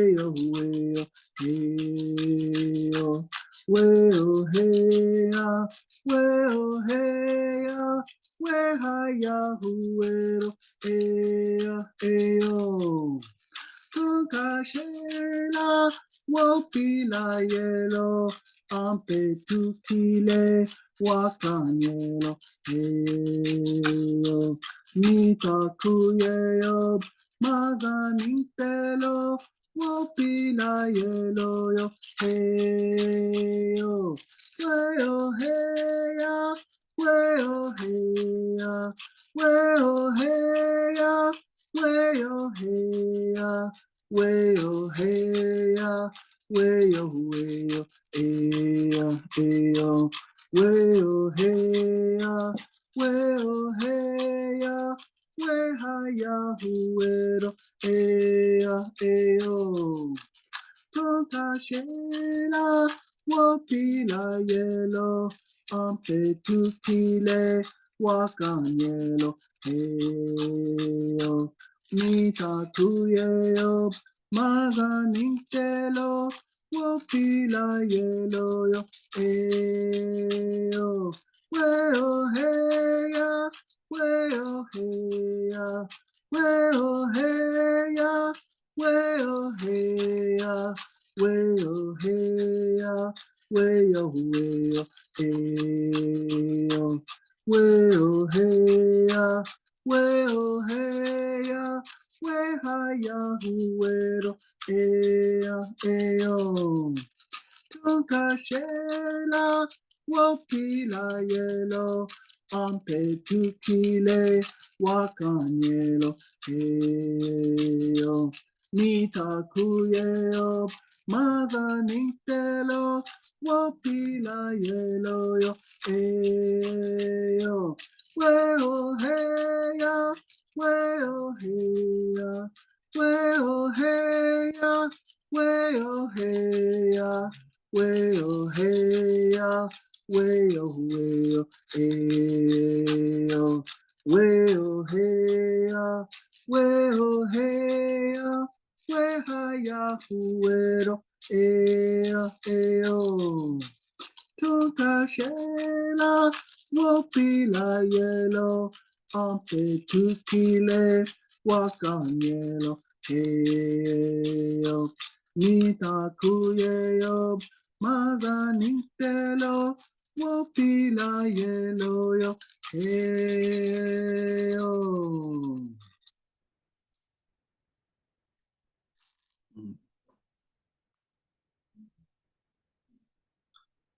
I'm gonna keep on moving forward.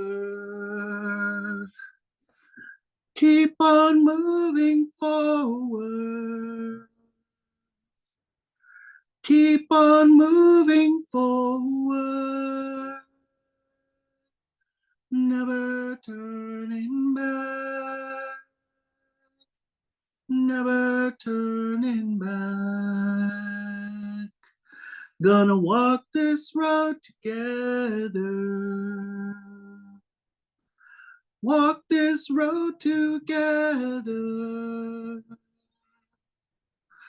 Walk this road together.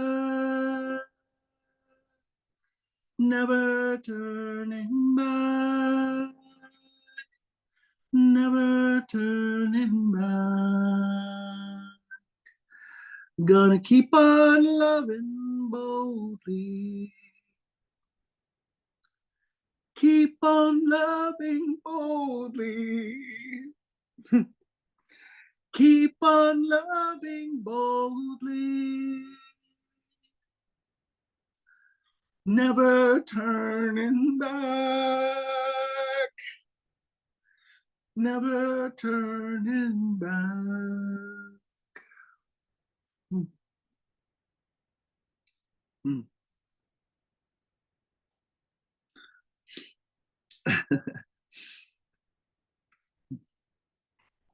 So we sing 4 songs. And so songs that all have good meaning for me. And I share that meaning with you, even if your mind doesn't know, your heart and your spirit can feel it. So I've been thinking about what to say in this moment of our time. And I've been going through some interesting things. I went to Japan recently and ended up in Hiroshima for 3 days and ended up making a prayer that I wasn't expecting to make about really naming my relationship to the atomic bomb coming from New Mexico, and the Los Alamos National Labs right down the road from me, and going to the Atomic Museum as a child every year as a field trip, and seeing replicas of what is it, Fat Man and Little Boy, which were the bombs that were dropped, and being told that, rah rah, for us, we have the biggest stick in the world and nobody can mess with us, and we have all the righteousness and we know how everybody needs to behave and be. And then, growing into this time in New Mexico and realizing, no, no, that's actually not the case. We're so young, or this I say we, a little schizophrenic there, but this nation, its state is so young compared to so many in the world. And so there, even as nation states go, which I don't feel like is the ideal form, there's immaturity here, and we're I feel like I'm looking at it today. But also I apologized on behalf of my people, which was a big thing because my people are quite proud of our role in World War II. But I had to realize we offered up our very holy and sacred language that was given to us by this Mother Earth, because the Japanese kept breaking the code, or the military codes. And so we offered up our language to be used and be encoded so that they couldn't break the code. And so I had to apologize to my relatives there for our role in their suffering and in their pain. And I also had to reclaim the sanctity of our language. And the word for bomb that they used in our language was gourd. That was the code word. And the gourd is such a sacred being to us. And we often use it for rattles. This one is rawhide, but we use them for rattles. And it's the way that we call the spirit. It's the sound that the spirit recognizes and comes into our midst. And this incredible, mysterious co-creation takes place because of our relationship with the gourd. So I also had to apologize to the gourd and reclaim the sanctity and sacredness of our relationship. And at one point, I knelt in front of a survivor of the bomb that was dropped on Hiroshima. She was 86 years old. And so I apologized to her directly and said, I'm so sorry for my people had a role in your suffering. And she didn't know that they had used her language. So that was something. And then to go to this museum yesterday of this slavery and to really be forced to reckon with, you think you know, but you don't know until you hear it from the people themselves and what they chose to say and the images they chose to show. It told that story in a whole new way. And I actually had to duck into the ladies' room and just vomit at one point.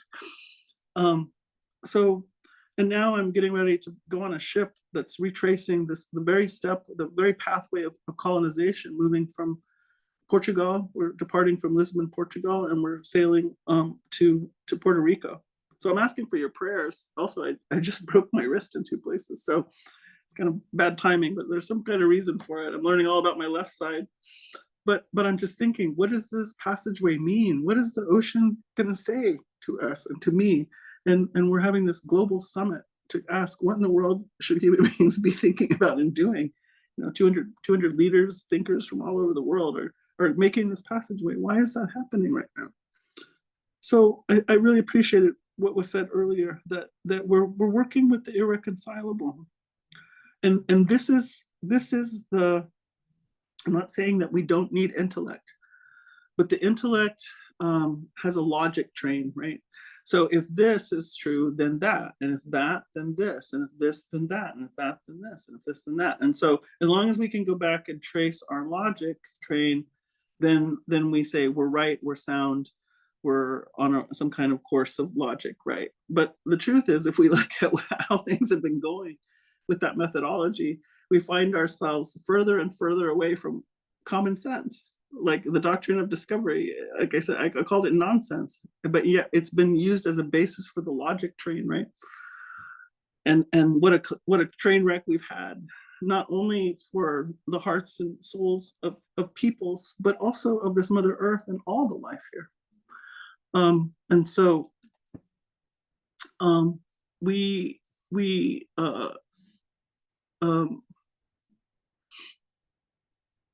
sorry, I was seeing a message. I was making sure I was doing the right thing. And so that train wreck has hurt all the life, and all of that evidence of what happened with the enactment of that particular logic on this continent was, that was the beginning of a kind of ecological collapse. So I don't think we are going to be able to reconcile this pain and suffering up here. It's going to have to be done somewhere else in our capacity. So part of it can be done in the somatics, part of it can be done in the heart, part of it can be done in the spirit. But there again, this is taking it on as though we are an individual and not part of this incredibly intelligent organism. We are part of the organism. We're not working, as I say, we're not working on behalf of Mother Earth. We are Mother Earth. And so there are other capacities that we are by extension. And I think that's how I'm feeling in this moment, that we can open to receive. I don't know that we're going to figure it out. When we hear that right action coming, then yes, we can give our consent to act on that action, to make those choices, to take whatever action is called for. But at this point, we might need to again open to this. And so those are the things that are on my heart in this moment. But I had agreed to make a prayer here in these last couple minutes here. And so maybe I'll stop using my mind and my words and drop in somewhere else here just to say a couple words for us. Holy life, Holy Mother Earth, that mysterious bond of relationships of every kind here between the five-fingered ones, between masculine and feminine, male and female, between the whole spectrum of gender, between the flying ones, swimming ones, creepy crawling ones, four-legged ones, standing nation, waters, stone people. Mother, your whole way is life, and your whole way is relationship, and your whole way is sacred encounter. We just keep encountering and encountering and encountering. And here we've had a very powerful encounter. And with each encounter, something new is born. Some new possibility is born. So I open this space and invite you, Holy Life, to be firmly in our midst here, to flow through us as us, and to feel the life that we offer back with our own beating heart, with our own breath, but also with our feeling, with our thinking, with our actions. And we just join together with you. And we, especially those of us who are thinking about mother-in-law as mothers, as the female of our kind, and those who are reaching into their own feminine, whatever identity they claim, we receive you, and we receive that place that was given to the one who is the bearer of the next generations of children, of right relations, of prayer, of ceremony, of right action. And we just ask for your inspiration here. We offer up everything that has happened here on behalf of life and in support of all the life and all of our relations. And we call on you again we make it a call and response. You see that we've gathered, you see what our intention is, you see that we are looking to lift veils of illusion, delusion, and deception from our eyes, our hearts, our minds, our bodies, and our spirits, that we can step fully into the truth and also fully into the empowerment that you give us that perhaps has been hidden because of these mechanisms, because of these beliefs, because of these deceptions. So in whatever way we can also receive the empowerment to hold space, to take action, to speak the words, to be bold, and even take risks in relationship repair and bridging and remaking and building, because your whole way is only about relationship. So help us to find our way back, and help us to have forgiveness for ourselves and others this time. So this time I just offer this up in this way and say, Wopala, thank you. Ahiehe. Thank you, thank you, thank you for this incredible opportunity to move from the immaterial into the material world in such a precious paradise of a place of like Mother Earth here, and help us to meet that and receive this holy gift of life with both hands in this moment. So, for all my relations. Oh,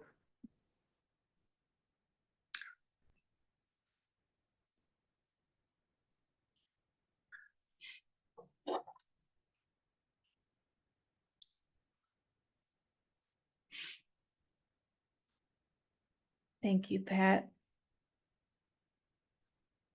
I actually don't want, there we go. No spotlight. Are we on not spotlight? Can we just all be on the screen for a second? There we go. Can everybody see everybody? As it should be. Paging through pages and pages of faces who are showing up to this prayer. And I just want us to take a few breaths here. We're just going to take maybe 5 more minutes together, but we're rounding the bend.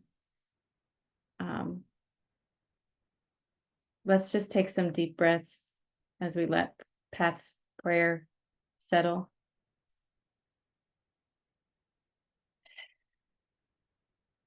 settle deeper within ourselves with each exhale,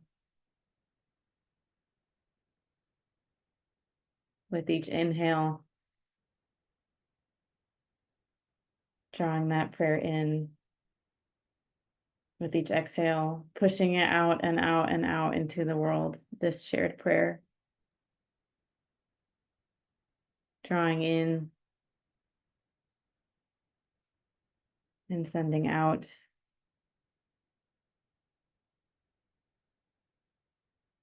Drawing in and sending out.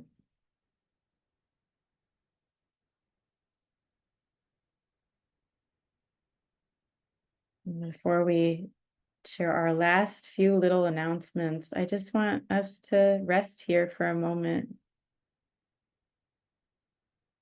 And I want you to listen.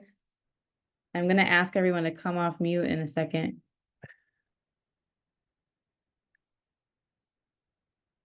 I want you to feel for what does the recognition and acceptance of this invitation feel like in your body?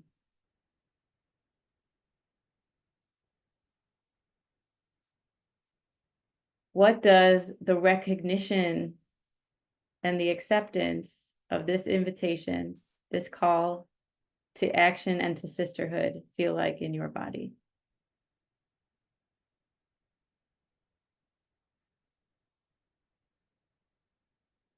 And what with it, with that feeling, how would you put it to words? To me, it's let's go. To you, it might be something else, but this is a moment that deserves us hearing each other's voices, feeling the sounds reverberate in the vibrations of our own body as we speak into this space with our voices, that we recognize and accept this invitation to sisterhood and action. So I invite you to unmute yourself and join in a cacophony of vibration as we send this prayer out and out and out. Yes. Whatever words they are for you, let us Opening, Belonging, peace, it's a great reunion.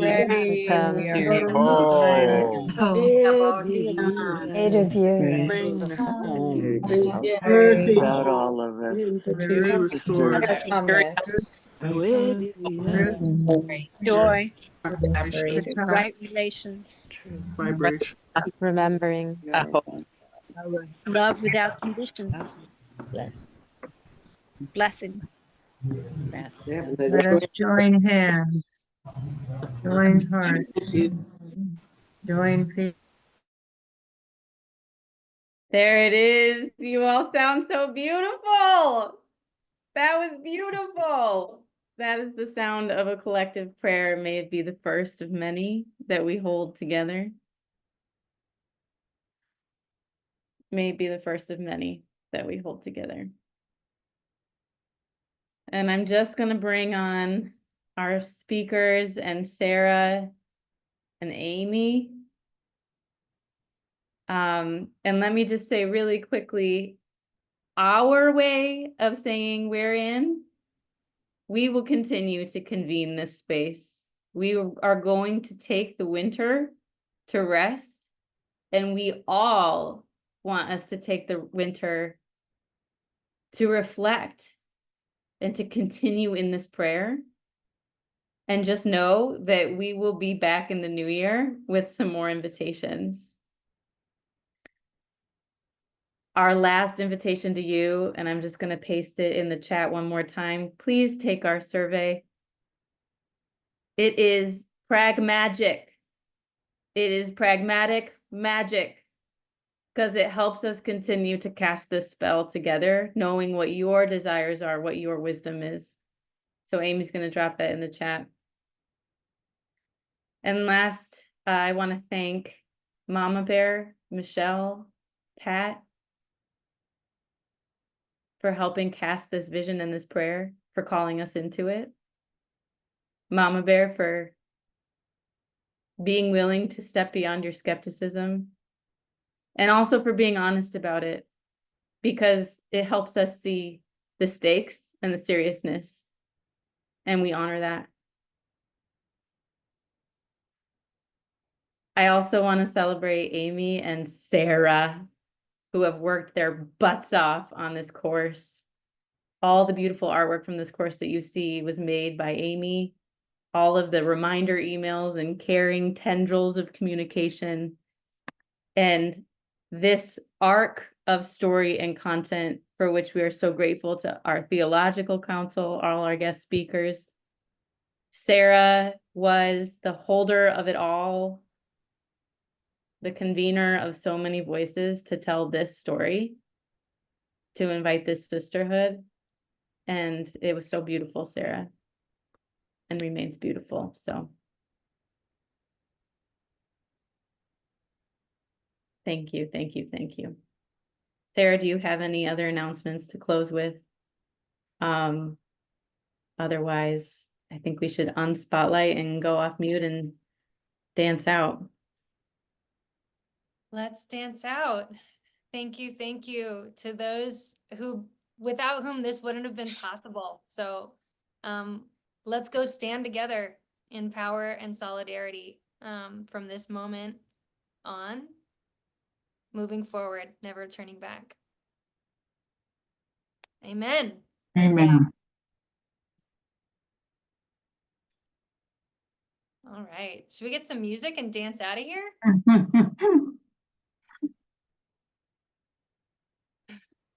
Let's. My poor computer, I'm trying to load We Rise and it won't. I got it, Brittany. You got it? Hey, hit us, Amy. Give me a second here. And if you want to dance and do your evaluation, even Yeah, we'll cooler. leave it open. We rise.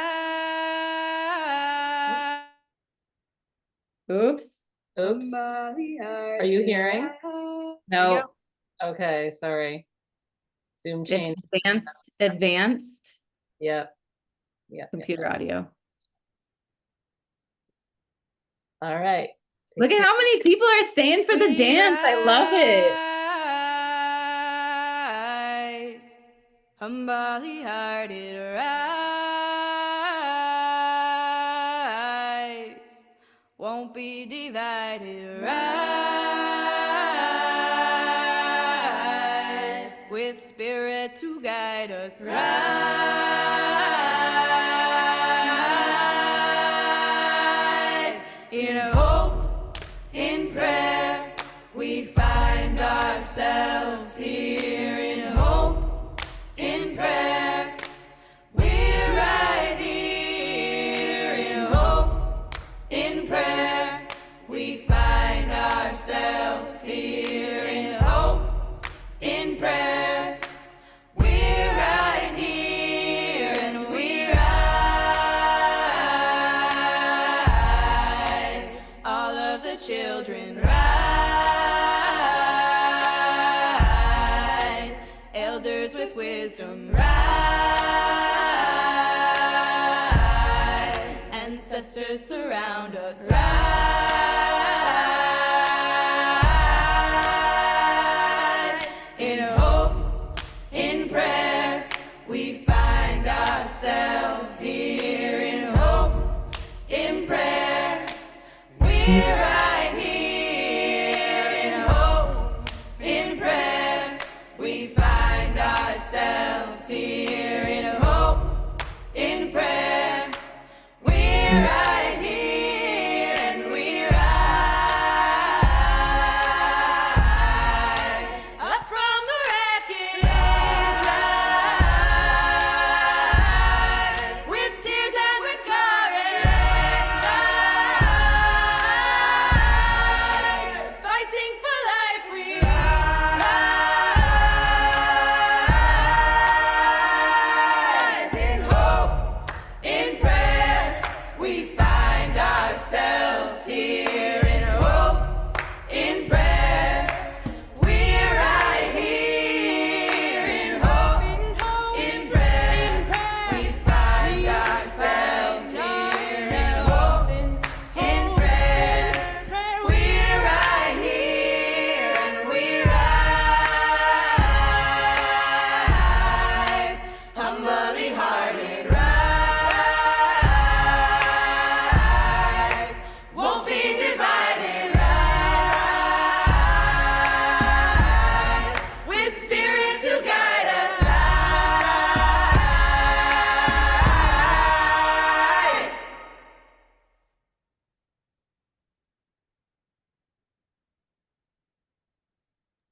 You're all so beautiful when you dance and pray.